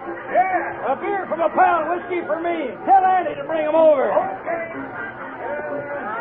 J.B. Kendall, huh? J.B. Hey, you any kin to Arizona Kendalls down at Tombstone? No. What's your business, mister? I'm inside from fighting. I'm a newspaper correspondent. Oh. Well, I'm a cowpuncher myself. Got paid off last week. This here's a good place to spend your money. Hey, how you like that there picture over the bar? Ain't she something? There's quite a bit of her, isn't there? What'd you say? I say there's quite a bit of her, isn't there? Yeah. A little out of proportion here and there. Ample. Well, son of a gun, I like you, Kendall. I like you. Son of a gun. Hey, what paper you write for? London Times. Well, son of a gun. Hey, Annie. Hi, Mr. Smith. Hey, sweetheart, this here's J.B. Kendall. Hi. He writes for a newspaper, London Times. He's an important man. Now, you go call Crystal. Drinks are on me. Sure, Mr. Smith. Hi, Yeah, me, I go for the nice fat one. Something you can grab a hold on. Never did like dancing with them skin and bone gals. I gather Annie is your choice, huh? Yeah. She's some looker, huh? Oh, no doubt of it, Mr. Smith. Of course, now, there ain't nothing wrong with Crystal. She's the one close herding with that son of a gun, Bill Baskin. Oh, See? I paid $5. I don't think he's taking kindly to your friend Annie's suggestion. He's a raunchy buzzard, ain't he? He's drunker than an owl. I say, look here, old boy, we don't want to cause any more trouble. You and your young lady have a nice evening. I'll be running along. Oh, sit down. Huh? I owe you for that fight. I always pay my debt. Well, here they come. Ladies, meet J.B. Kendall. This here is Crystal, J.B. Crystal, how do you do? Go on, sit in his lap, sweetheart. The poor fella ain't feeling his oats yet. Well, no, I'm sure Miss Crystal will be much more comfortable in a chair. Come here, Annie. Here we are. Would you, care for a drink? No, thanks. Oh. The gentleman you were dancing with, he seems rather upset. Oh. Are you sure I can't get you something? What's the matter? You don't like me?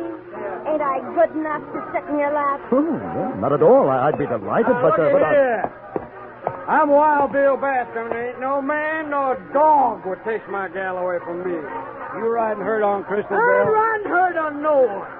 But I paid good hard cash, and I'm going to have my dance out. You go rattle hotch out of here. And I said goose hockey to you, Walleye. Gentlemen, I think the language is getting a trifle right.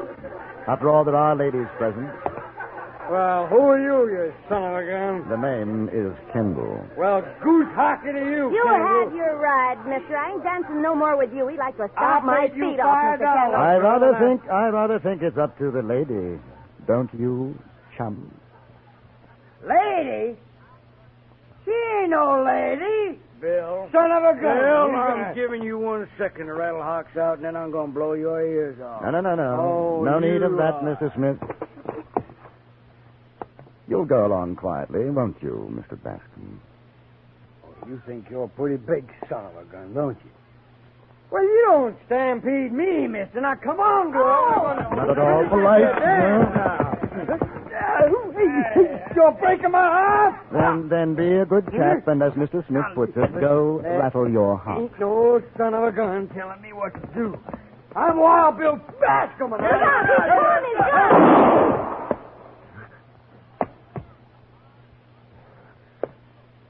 son of a gun.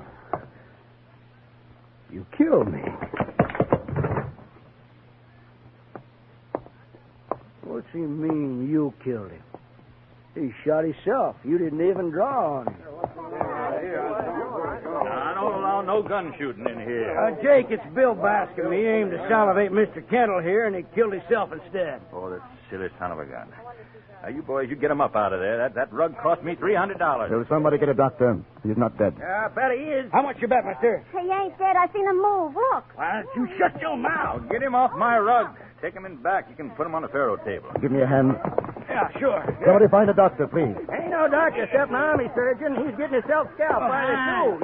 Well, that's true. Ain't no doctor around here. I never knew Carefully he was now. this heavy.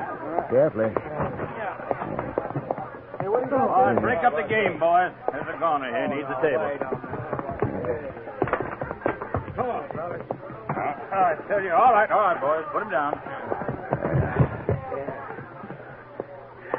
I'm dying, boy. Give me a drink. I'll get it. Put him down, I said. Put him down. Easy. My old Martha. See me now. Annie, see if you can find some bandages. Clean rag, hot water. Sure. And don't you fret, Bill. Right. You're going to be just fine. Well, I got to get back to the bar. Anything you boys need, you let me know. Whiskey's on the house, Bascom. You're a good man, Jay. I'll put in a word for you when I get where I'm going. Yeah, well, you do that. So long. All right, now, let's get that jacket off, Bascom. Oh. Mister, you're treating me like I don't deserve. Don't talk now.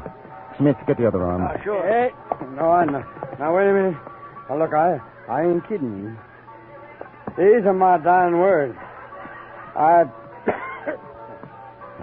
tried to kill you. In my drink, I tried to, and it's heavy on my conscience. Well, I sure wish I had me a preacher to make my peace with. Bill, will you shut your son of a gun mouth and let us get this here jacket off of you? I ain't... Careful now. There we are. Now I have to tear the shirt. No, boy. This here's my bare shirt. I want to be buried in it. Here's the whiskey, Bill. Let me chop his head up. Crystal, you angel of mercy. That's what you are, Crystal. You.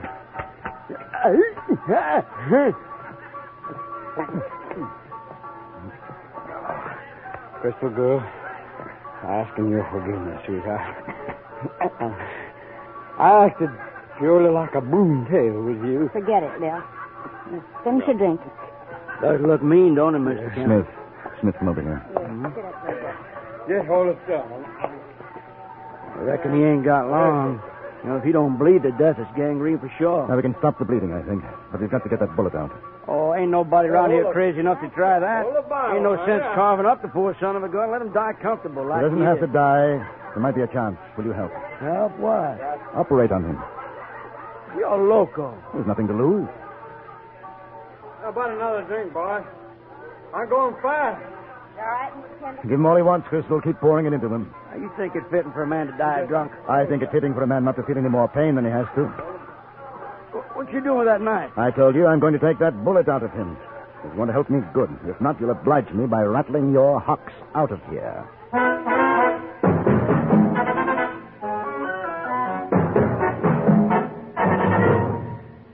In a moment, we return to Frontier Gentlemen. Poor Jack Benny. The gang arranges a surprise party for him on his birthday. But the surprise backfires in a hilarious way today on CBS Radio's Jack Benny program. Never mind the greeting cards. Forget about buying him a present. Just be sure to join us on most of these same stations later on today when everybody has a good time at Jack Benny's birthday party, except Jack himself. And now we return you to Anthony Ellis' production of Frontier Gentlemen.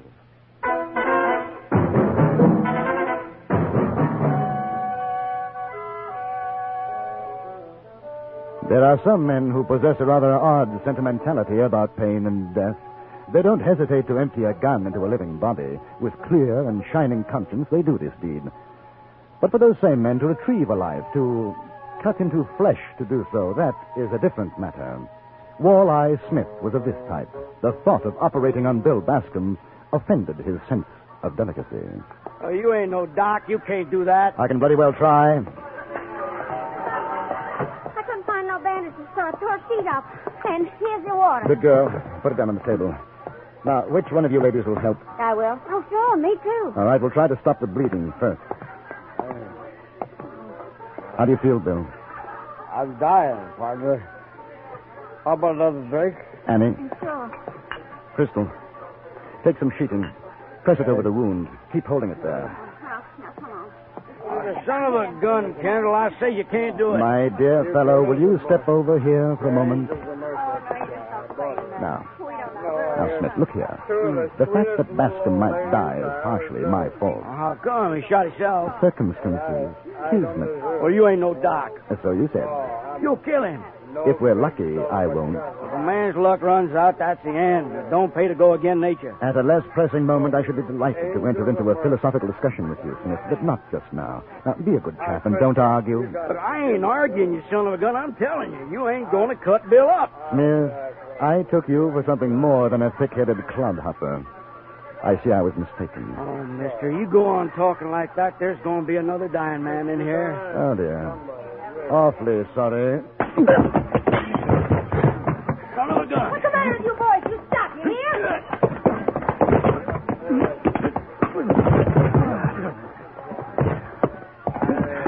Now, Miss, clear out and stay out. Oh, son of a gun.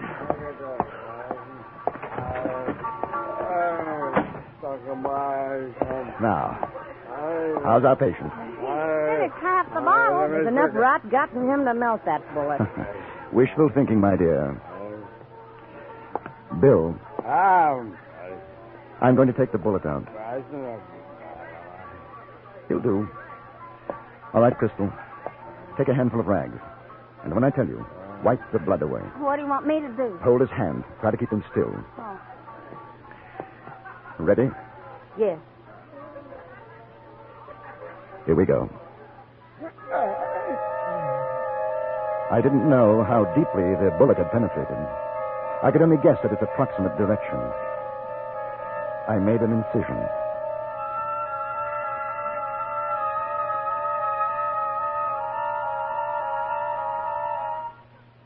Wipe.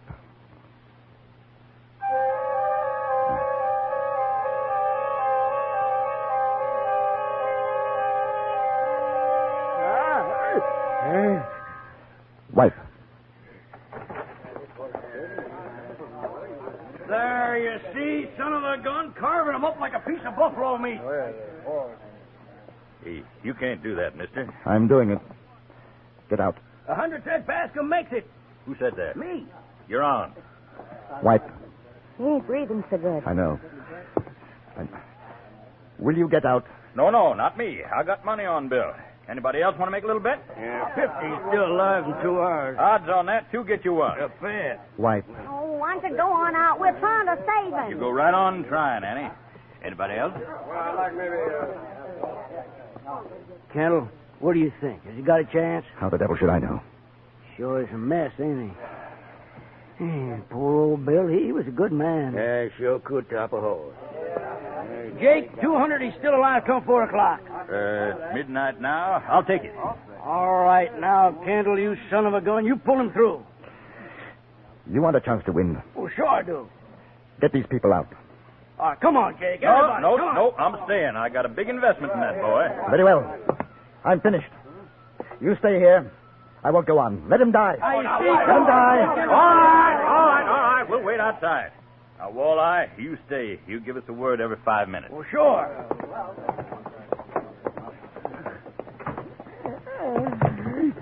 Hold him down. I got you, Billy boy. Yes. Rest easy.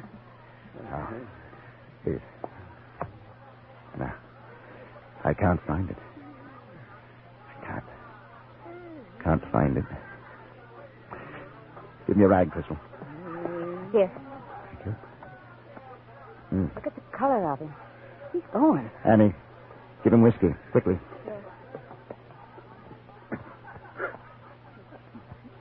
Yes. That's better.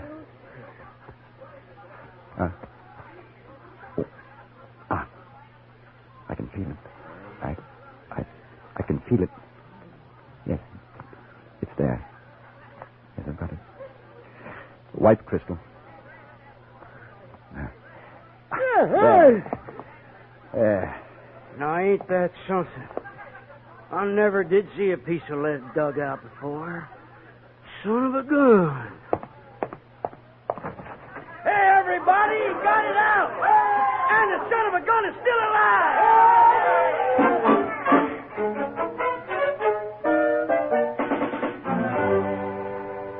We bound up the wound, made him as comfortable as we could.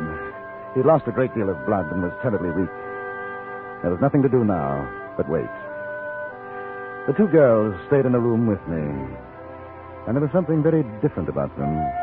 Both were far from being beautiful, but there was a softness, a quality of loveliness which made their garish costumes seem completely out of place. Howdy. How's he coming? About the same. You know, there's better than 10,000 been bet outside. At 3:30 now. You think he'll live till 4? He might. I got 200 says he got to. Yes, and obviously he's got to. Kind of funny if he does pull through, though, huh? It'll be a miracle. He ain't a bad son of a gun. Sure looks white. Quiet. Almost like a kid, don't he? Anything I can do, Colonel? Say a prayer if you feel like it. I ain't a praying man, but I hope he makes it. Not on account of my 200. I just hope he makes it. For you, that's a prayer, Smith. You ought to have a drink. No, thank you. Well, I'll go out and keep them all quiet. Yes, that's a good idea. Mister, Yes, Crystal. I know a prayer. You think it'd help? I don't know, it might. The Lord is my shepherd. I shall not want. He maketh me to lie down in green pastures. He leadeth me beside the still waters. He restoreth my soul. He leadeth me in the paths of righteousness for his name's sake. Yea, though I walk through the shadow of death, I will fear no evil. for thou art with me. Thy rod and thy staff. Bascom. Bill? How do you feel? Bill? Can you hear me, Bascom? I'm dying, boy. Give me a drink.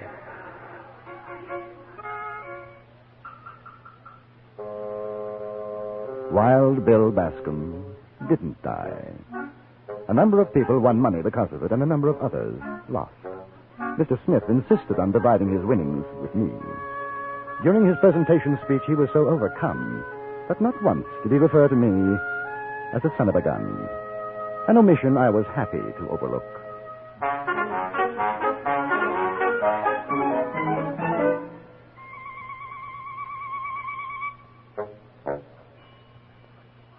Frontier Gentlemen was written, produced, and directed by Anthony Ellis and stars John Daner as J.B. Kendall. Featured in the cast were Jack Crucian, Stacey Harris, Virginia Gregg, Eve McVeigh, Barney Phillips, and Charles Seal. Music was composed and conducted by Jerry Goldsmith.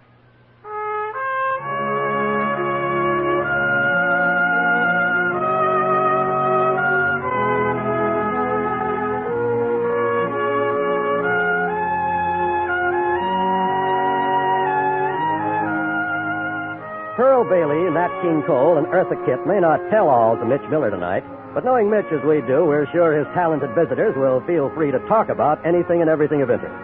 For an informal get-together with some of the brightest names in show business, hear The Mitch Miller Show every Sunday night on most of these same stations. Now stay tuned for the Ford Road Show, which follows immediately over most of these same stations. Join us again next week for another report from the Frontier Gentleman. John Wall speaking. This is the CBS Radio Network.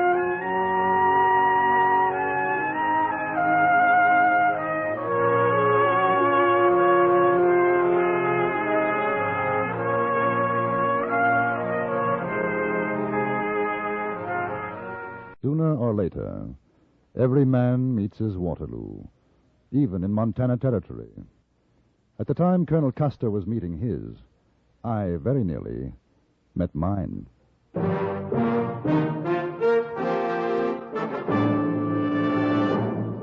Frontier Gentleman.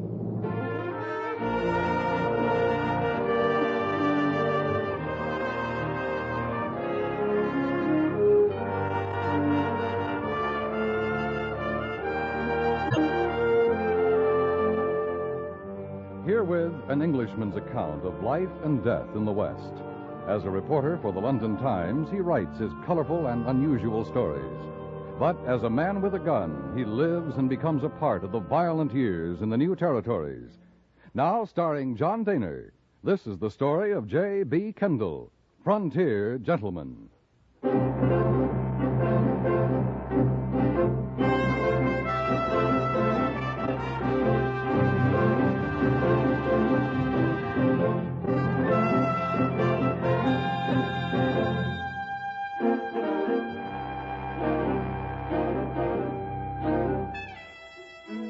I had received permission to accompany a troop of soldiers and packers up the Yellowstone to the mouth of Rosebud Creek, and through the kindness of a Lieutenant Snow, in charge of the supply depot, had found quarters aboard the river steamer Far West. There was an air of expectancy about. A scout had brought news that the main concentration of the Sioux Army had been sighted somewhere between the Rosebud and the Bighorn. It was Lieutenant Snow who informed me. Well, they've sent Custer in the 7th, Mr. Kendall. We'll see an end to it now. He'll finish the Sioux. I wish I had known. I'd like to have gone with him. Well, maybe Custer will bring back Sitting Bull or Crazy Horse. You'll be able to have your interviews. I've about given up hope. Oh, don't worry. If they're still alive when the colonel's through with them, you'll get your chance. Glad to hear it. Oh, they should have let Custer attack the Sioux a long time ago. Well, now you'll see. He'll massacre them. Lieutenant. Oh, how are you, Mr. Kendall? Well, thank you, Captain. Lieutenant, just got word there are civilians up at Castle Butte. I haven't got anybody else for the job, so you'll have to do it. Bring them in, Captain? Yes. We haven't had any reports of enemy movement in that area, but watch yourself. I can't spare you more than 4 men and a Crow scout. Now, if you do run into hostiles, turn back. Don't engage them. That's an order, Snow. Yes, sir. And the civilians? Well, that's their lookout. They were ordered in a month ago. If you can get them out safely, good. If not, don't risk the lives of your men. There's been enough heroics around here. I won't risk the lives of the men, sir. Very sensible.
Walk a mile, maybe less. He means 20 minutes or less. Ah. Sir? Sixto says there's a sign of the enemy, Wilson. Smoke just over the hill. Now, they may have attacked the party we're looking for. Stay here and keep your eyes open. I'm going to ride up the hill and take a look. Yes, sir. Now, I'd like to come along. All right, Kendall. Sixto's, you too. Here.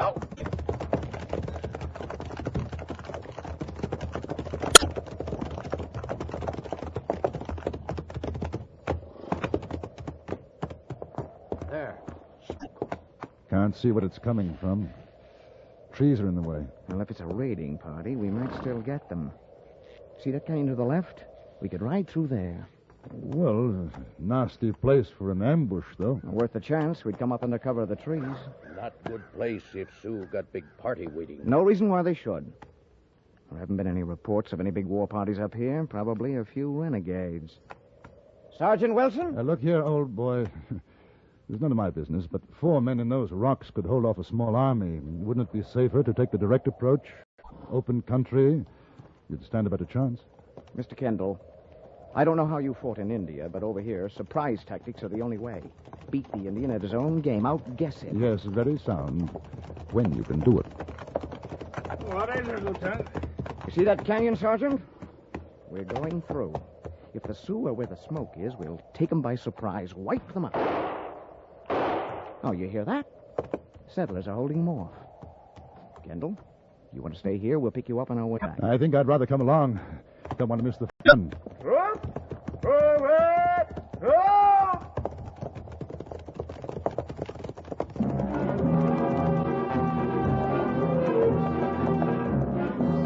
We rode down the hill toward the narrow canyon. Lieutenant Snow sitting erect in his saddle, eyes sparkling with excitement, a smile on his lips. I had seen such a look before in young subalterns going into their first battle, unafraid, not knowing. Up together!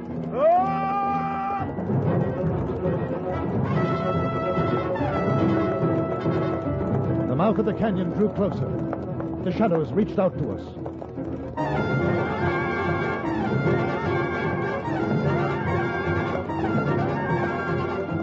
Then we were in it, the walls looming on either side.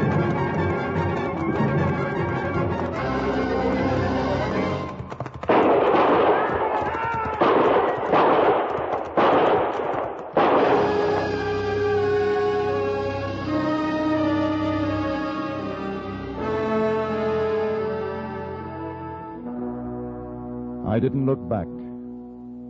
I knew from the sound of that first volley what had happened.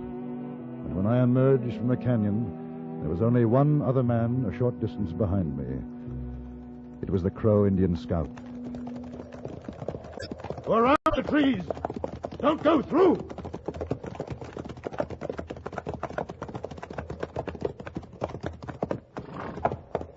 Yeah. Now take a look. See if anyone's alive in there. I'll try the smaller cabin.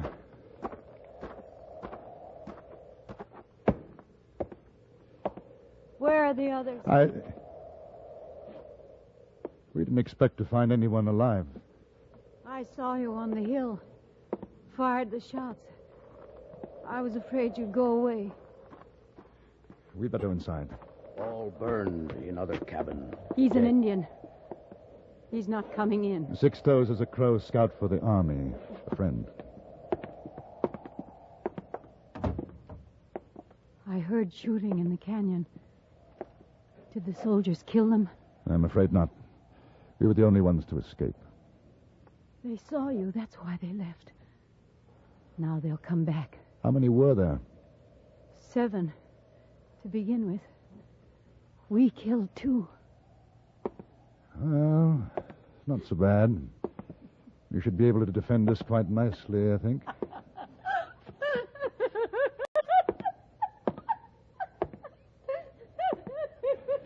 Yes.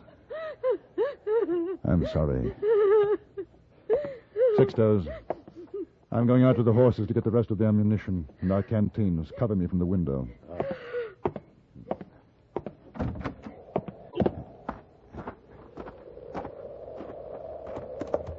Ho there, Ho. Ho, boy.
Big Sam Hobday was a very important man in Helena, Montana Territory. He wanted to be even more important and insisted that I write about him. This is what I wrote.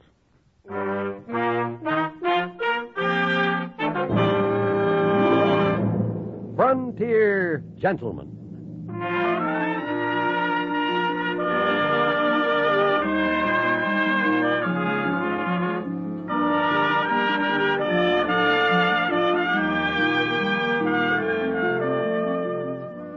Herewith an Englishman's account of life and death in the West.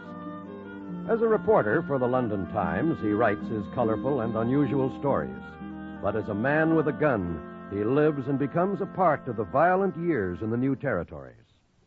In just 1 minute, we will bring you this latest report from the Frontier Gentleman. Did you fill up the gas tank of my swept-wing Dodge? Yes, I did. That'll be 80 cents. She didn't need no oil or nothing. Okay, wipe off the windshield, will you? Yeah. Hey, this is some big windshield, boy. Yes, it's a Dodge picture window windshield. I can't reach the middle part, right up there where it curves back. Hold my ankles and boost me out on the hood. All right, up you go. My, this is a big car. I still can't reach all the windshield. Well, just walk out on the hood and finish it up. Okay. Boy, you must be rich to own a big car like this. Well, actually, Dodge costs less than 59 different models of the low-price field. I just got all the car I was paying for. I forgot my squeegee. Here it is. Why, I could afford a Dodge. Come on, we'll see a Dodge dealer. Well, put up to the pump and I'll swing down.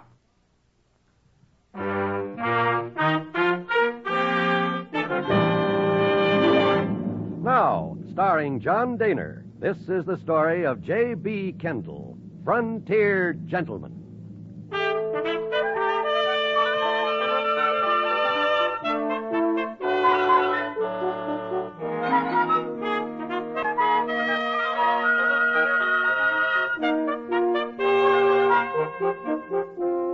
I had been 4 days in Helena, the capital of Montana Territory.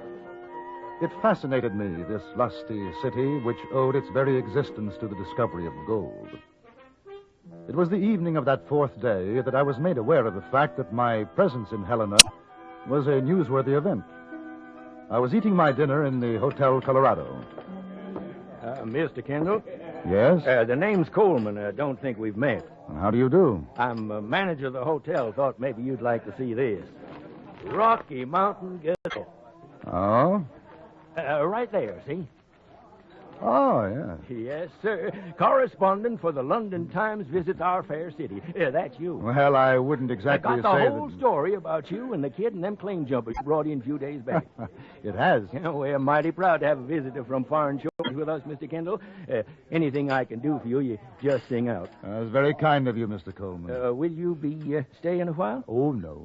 No definite plans. I'd like to do 1 or 2 stories from here. Yeah, kind of put Helena on the map if you did. Mm-hmm. You might mention my hotel while you're at it if it's not too much trouble. No trouble at all, Mr. Coleman. That's fine. I'm obliged to you, much obliged. Now, you be sure... Something wrong? Those fellas just come in, walking over to the bar. Ed Jeffers and Tucson Willie, Big Sam's boys. Big Sam? You've been here 4 days and you ain't here to Big Sam Hobday? Should I? He kind of runs things, him and his boys. Got mixed up with the vigilantes a few years back, and nobody figured yet which side he was on. But when the shooting was finished, Big Sam was top dog in these parts. I'm surprised I haven't met him. Between you and me, Mr. Kendall, he's not the kind of man we want. You Kendall? Yes, that's right. Good evening, Ed. You shake your hocks, Coleman. Me and Tucson here, we want words with this fellow. Sure, Ed. That's fine. See you later, Mr. Kendall. You want to talk to me? It ain't us, Kendall. Big Sam. Really? Big Sam? Yeah. All right, let's go. I haven't finished my dinner. Well, you finish it when you get back, huh? Come on. Rather an aversion to cold steak. What's he talking about? Aversion. What's aversion?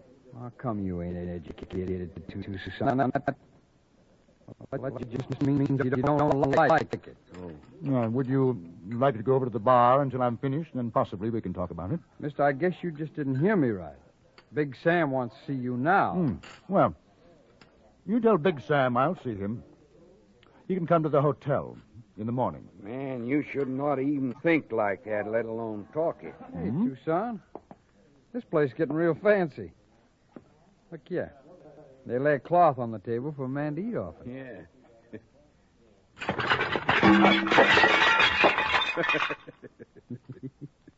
You know, I seen a fella do that once. He whooped the cloth off and not a dish was broke. It stayed right there on the table. I'm sorry you did that. Mister, you try and draw iron, I'm going to shoot you full of daylight. Tucson's got the drop on you, Kendall, for a fact. He's an awful fast gun. So I see.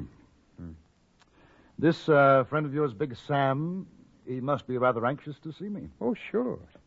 Big Sam just wants a nice, quiet talk. Ain't that so, Tucson? Yeah. So let's burn the breeze out of here. I was relieved of my gun, and we left the hotel. I noticed that most of the men passing by gave my companions a hurried nod and a wide berth as we made our way down Main Street toward a saloon. It was called a Bonanza, and from the look of the business that was being transacted at both bar and gambling tables, the name was a fitting one. I was taken upstairs and shown into a quite gaudily furnished room. Sitting behind a table was one of the largest men I've ever seen, literally shoveling food into his mouth. Lolling on a couch nearby, a woman of rather extraordinary proportions was sipping champagne. Oh, Kendall, how's your dinner? And I was having it. There was a slight interruption. What's the matter, you jabbers? Ain't you got no manners? Well, it ain't our fault, Big Sam. He wasn't going to come. That's right. We had to persuade him. All right, go on, get out. Grab a chair, Kendall. All right, Millie, get a plate. Give Mr. Kendall some of them lamb fries. Best doggone lamb fries you ever ate, Kendall. Go ahead, sit down. This here, Millie.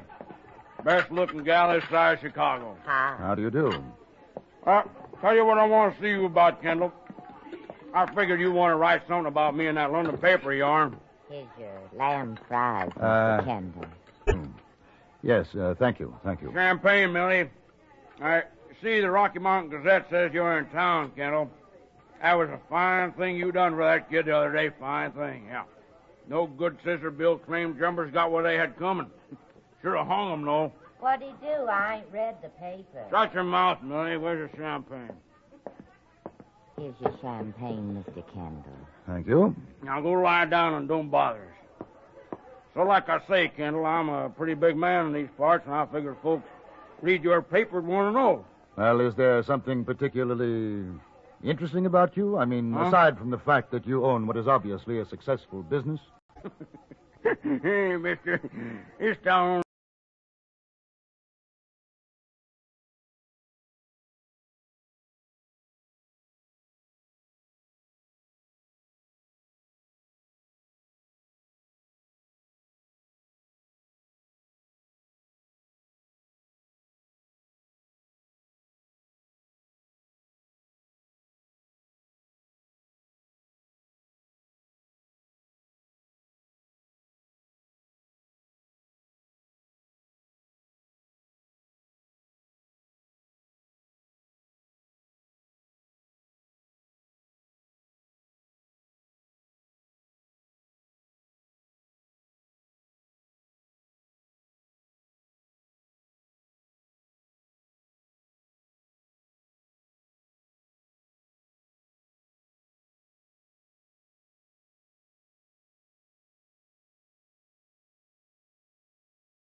There's a fever in the mining country of Montana Territory. It's known as gold colic. Once a man catches it, it can only mean one thing: life or death.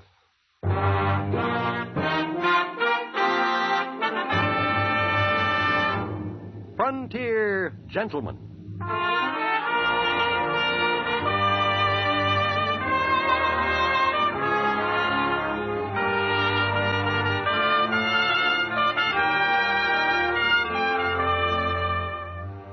Herewith an Englishman's account of life and death in the West.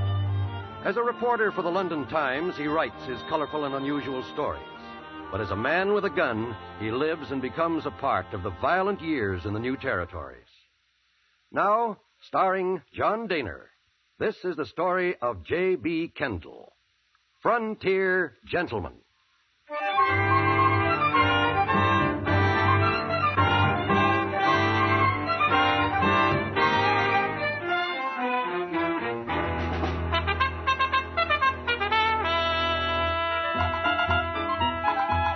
Fort Benton on the Missouri in Montana Territory is what you might call a clearinghouse for supplies. They're shipped by riverboat up the Missouri, food, clothing, guns, ammunition, whiskey, tobacco, and from Fort Benton on to the west and north by pack train and wagon. The post is also the point of debarkation for the tenderfoot, the inexperienced miner seeking the fabulous gold fields of the territories. It seemed a worthwhile spot to find a story for the London Times, and so on my arrival, I went to the office of the local newspaper, the Fort Benton Dispatch. The editor was an affable chap by the name of John Warren. He took me into his tiny office. London Times, eh? Sit down, Mr. Kendall. Thank you. Well, this must seem kind of like a tin horn paper to you. Oh, not at all, Mr. Warren. As a matter of fact, I rather envy you. My work depends entirely upon whether the editor likes my story or not. If he doesn't, I don't get paid.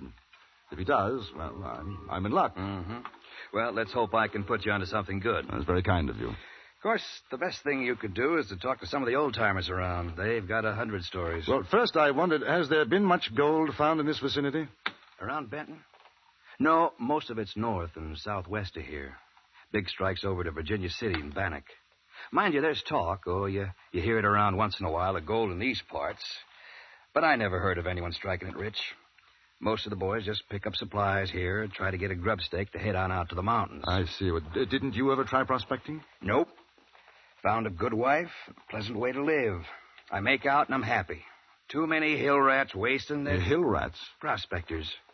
Too many of them wasting their lives for that one big chance. I guess I'm not that much of a gambler. Where would I be likely to find a chap like that, a hill rat? Oh, Benton's full of them.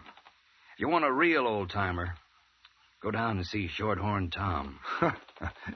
Shorthorn Tom? Yeah. Nobody knows his real name, and he's probably forgotten it himself.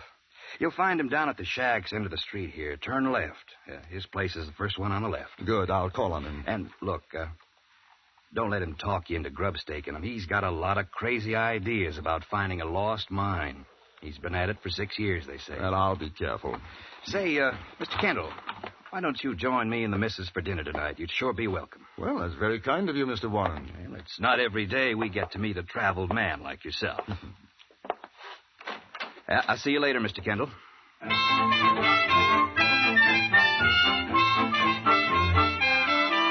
It wasn't hard to find Shorthorn Tom's place. I could have discovered it on a foggy London night by the smell alone. A ramshackle lean-to affair, it had the odor best described as rotting fermented cabbage, which a moment later I found emanated from the gentleman himself. The old prospector was the most unwashed individual I've ever come across in my life. Bleary-eyed, he greeted me at the sacking that passed for a door. Shorthorn Tom? I wonder if I could have a few words with you. What's the matter, boy? You got the heaves? No, I don't believe so. Sound like it. You want words? Come on in. Got me a mess of poop stewing. Light and rest your saddle, mister. What's your business? Well, I'm writing about the territory for a newspaper, Tom. I thought possibly you might be able to give me some information. Information? What kind of information? Oh, the Life of a miner, for example? Your life? No, I'm quite serious. You want to pay for information? Oh, well, I hadn't exactly planned on it. Then I ain't got no medicine for you. $5? Yeah, let's see it. Oh, ain't you got no real money? Never did trust a bit of paper. I'm afraid that's it. Well, better than a sack of dingbats, I guess. You want some pooch? Is that what you're cooking? Yeah, tomatoes, sugar, and bread. Lost my teeth a couple of weeks back. Can't eat nothing but. I don't think so. Thanks very much. Well, you go ahead and ask what you want. I'll eat. I understand you've been mining in this country for some time. Oh, 20 here, more other places. Got the biggest strike a man ever sees 6 years back. But I lost it. Really? Well, I'd like to hear about that. No more than 20 miles from here, too. Except nobody believes it. But I heard there wasn't any gold to speak of here. You heard. Oh, listen, mister. Oh, them that tell you that don't know their saddle from a prairie dog hole.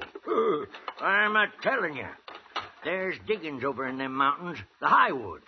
I seen 'em. I know what's there. Gold. 5,000 a ton if it's worth us saying. What happened to it? Well, me and a partner was prospecting in the high woods. Got lost and caught in a blizzard. Sam, he was my partner. He went west. Wind blew him clean off the trail, about 1,000 feet down. Well, I found a cave, see? I figured to stay put till the weather broke. And that's where I found it. In the cave? Right in the cave. Indian or Spanish diggings, I figure. Nuggets as big as your saddle. Well, go on. Well, that's all. I brought the nuggets back. Had me some fun. Then went back to work to mine. And I couldn't find it. It's unbelievable. Sure, that's what they all say. Shorthorn Tom, biggest liar in Montana Territory. Ain't nobody going to give old Tom a grub stake to make 'em all look sick as a mule. But they must have known about the nuggets you found. Mister, a fellow who's in it rich is like to give away more than I took out of that cave. Oh, that's how they figure I got the gold. It was give to me. It's quite a story. Yes, ain't it? Now I'm between a rock and a hard place. Doing a job here and around to scrape up $1 for grub. While up there's enough gold to buy me the whole dang town. When did you give up looking for it? When? Mister, when you got gold colic like I got it, you just never give up. You sure you want to have some of this pooch? Mighty tasty. No, thank you. Yes, sir. 8 times I've been back looking till I run out of grub. But one of these days... Hey... You wouldn't be interested in going partners, would you? Oh, I don't think so. It's very kind of you to offer. Yeah, wait a minute. Let me show you something. You know what gold looks like? I've seen it. Yeah. Good Lord. That must be worth... 200, 250. Well, but... couldn't you use this to buy what you need for another try? Could, but won't. If I spent this and didn't find the mine, there'd be nothing left to prove what I know. Oh, it wouldn't cost more than $100. Man could take one mule for packing. Pretty good outfit. Oh, I ain't saying the best, but it'd do. Only on 20 miles from here. And how about $50? No, 100. And you know what? I got a feeling. If a man wanted to put up $100, this could be the lucky time. Oh, I've been feeling it for a week. The weather's good. This trip out, I'd find it. Well, Tom, I have an idea, for nothing else but the experience, it'd be worth it. All right. Here. 50, 70, 90, 100. Now, if you don't find it, I'll be in your shoes. Flat. Busted. Oh, mister. Hey, what's your name? Kendall. Well, Kendall, you got yourself a partner. Yes, sir. I'll take this here money and get us fixed up. We can leave right away. Bed out tonight. Where are you staying? No, I've got a room at the American Hotel. Meet you there in 2 hours. Oh, Tom, There's nothing personal, you understand, but I think a little security is indicated in case of accidents. Oh, you figuring me to deal from the bottom? All right, I'll tell you what. Now, I'll give you the nugget, see? You trust me with your 100, I trust you with my nugget. And if I don't show up in 2 hours ready to travel, you made yourself a profit. Fair enough. Mister, you may not know it, but you're going to be one of the richest men in Montana. Or the poorest. I'll meet you at the hotel.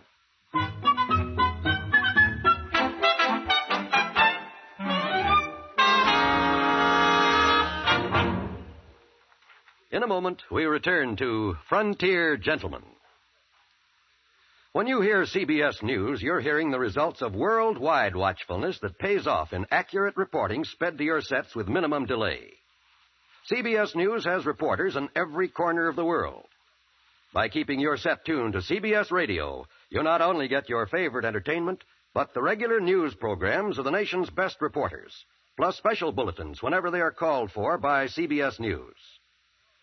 Make the Star's address your listening post on the nation's most listened to programs and for the nation's most listened to news reports as well. And now we return you to Anthony Ellis' production of Frontier Gentlemen.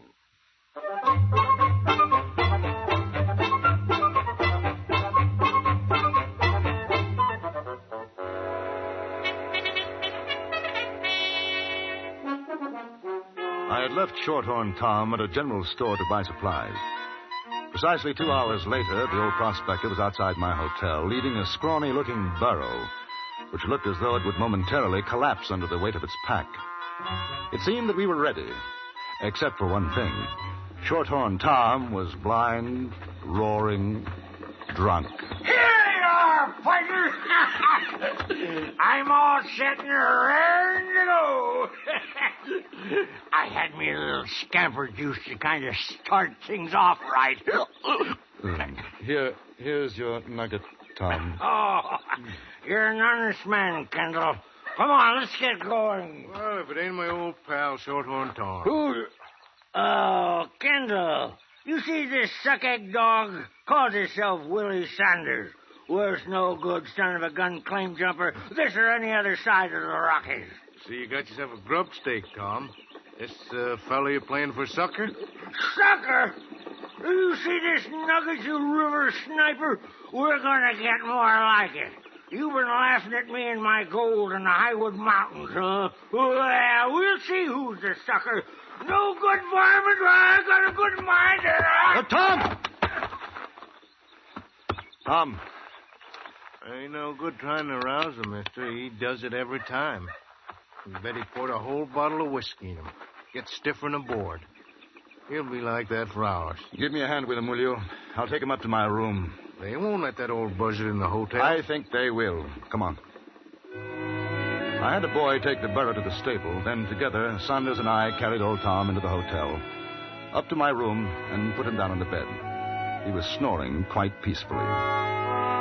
My companion, Saunders, was not of the nicest type. Thick black brows growing in an almost straight line across his eyes, and a cast in one eye which gave him an even more villainous appearance.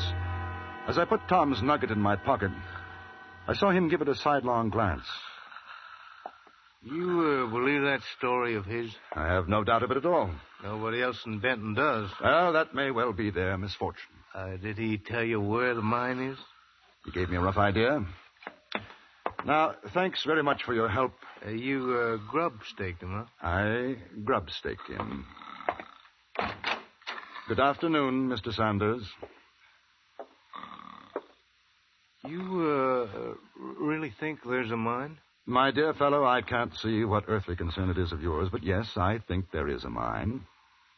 How about taking a couple more partners on, me and a pal of mine? Not interested, thank you. He find that nugget up there? You heard him. Goodbye, Mr. Saunders.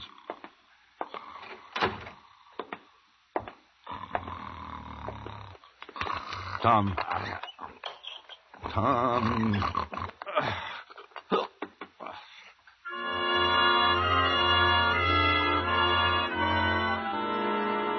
2 hours later, he was still asleep.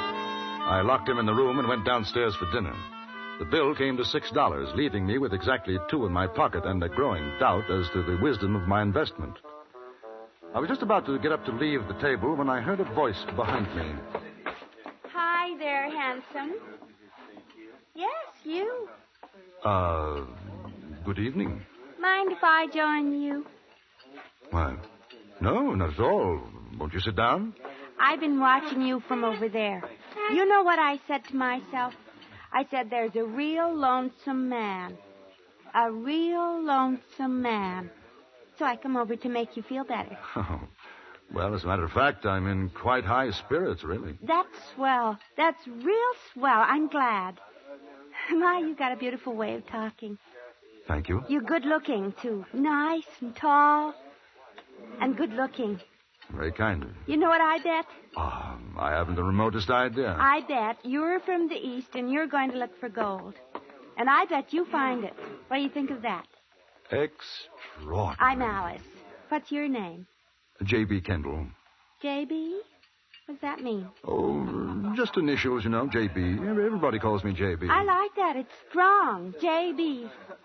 Would you like to go someplace quieter to talk, J.B.? Not particularly. You see, I have a friend upstairs in my room. Oh? No. You don't understand. A gentleman. Not feeling too well. I am sorry. Then if you like, we could go to my place. Charming thought, but not tonight. You don't like me. Well, to the contrary, I find you irresistible, but I must say I question your motives. Run along, dear. Your friend, Mr. Saunders, is much too interested in our conversation. Saunders? Who's he? The gentleman behind the pillar, see? I saw you come in with him before. Would you be good enough to give him a message? Just say, no partners. Good night.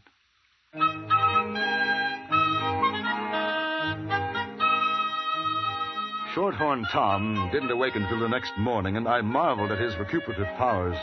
He showed not the slightest effects of the night before.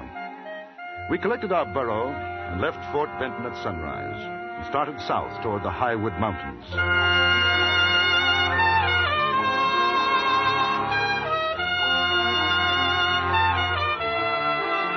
2 days later, we were in the heart of the mountains.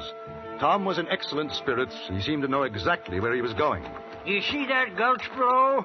I swear I got sight of it before that doggone blizzard closed in 6 years back. Yes, sir, we're on the right trail this time. Do you mind stopping for a moment? Sure.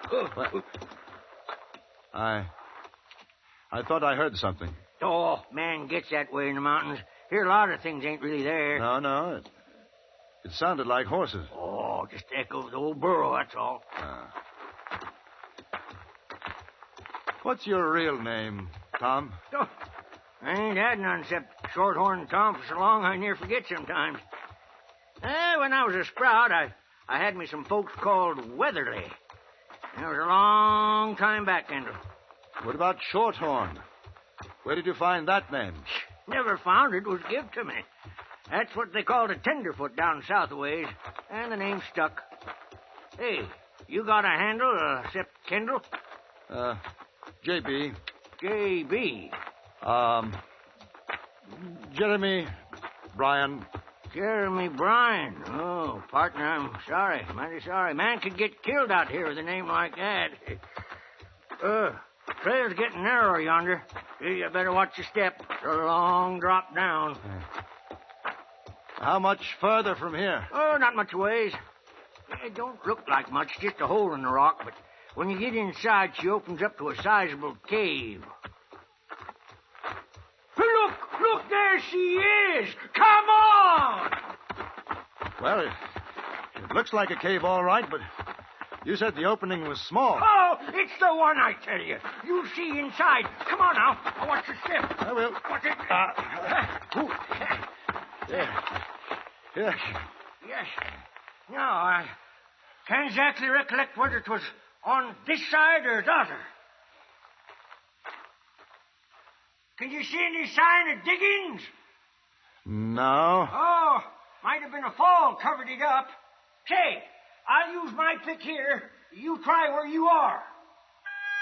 We stayed there, working, digging at the solid walls of that cave for over 3 hours. Tom must have known it was hopeless, But he wouldn't give up, only shouted words of encouragement to me and dug into seams the harder with his pick. Then quite suddenly he stopped. I turned and saw him lying on the other side of the cave. Tom. Tom? Oh, pain in my stuffings. Up to my chest. Ain't easy to breathe. Oh, here. Here. Lie on your back. There we are. Oh, that's better. I tell you, J.B., I tell you. Oh, it's a cold trail. I know that some time back this ain't the place. Don't feel it. It just don't smell right. I was kidding myself. It ain't the place. No, that doesn't matter. No, I guess not. Not no more. Oh, here, you take this. What for? I don't want the nugget. I told you. It's worth $250 maybe. I won't need it now. I'm going up Salt River, partner. If you mean you're going to die, nonsense. Boy, one thing a man knows when he's old, buzzard bait like me, he knows when it's time to die. But listen, you go on looking and see. Them diggings is around here somewhere. Maybe further along the trail. Maybe there's another cave along a bit. No, Tom, lie back. No, out of my way. Tom. I'm going to find Tom. it just along the trail. Tom!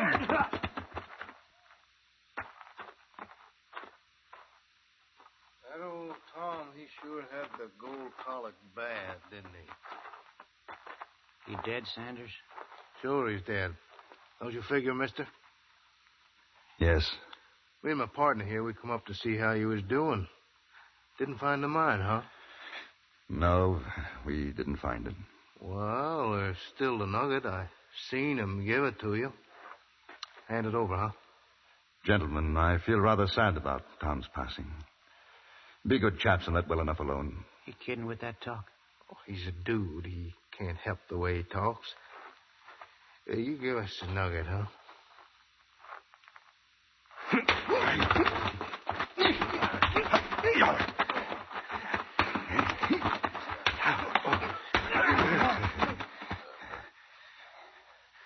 Now, both of you, get up. Up! Now, each of you take a pick. Start digging. We'll bury him here. You give me any argument, I'll shoot you on the spot.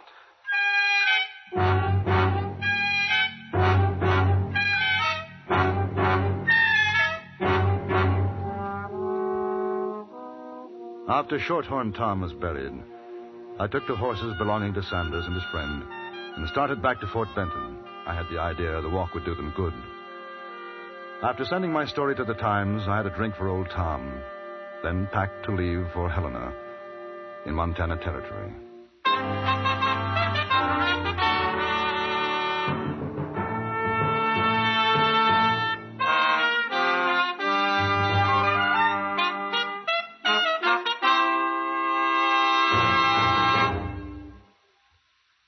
Frontier Gentleman was written, produced, and directed by Anthony Ellis and stars John Daner as J.B. Kendall. Featured in the cast were Joe Kearns, Don Diamond, Virginia Gregg, and Herb Ellis. Music was composed and conducted by Wilbur Hatch.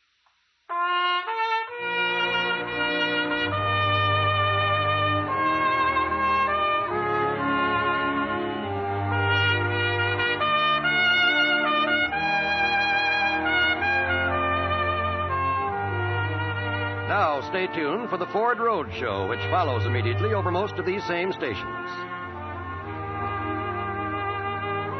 Join us again next week for another report from the Frontier Gentleman. John Wall speaking. This is the CBS Radio Network.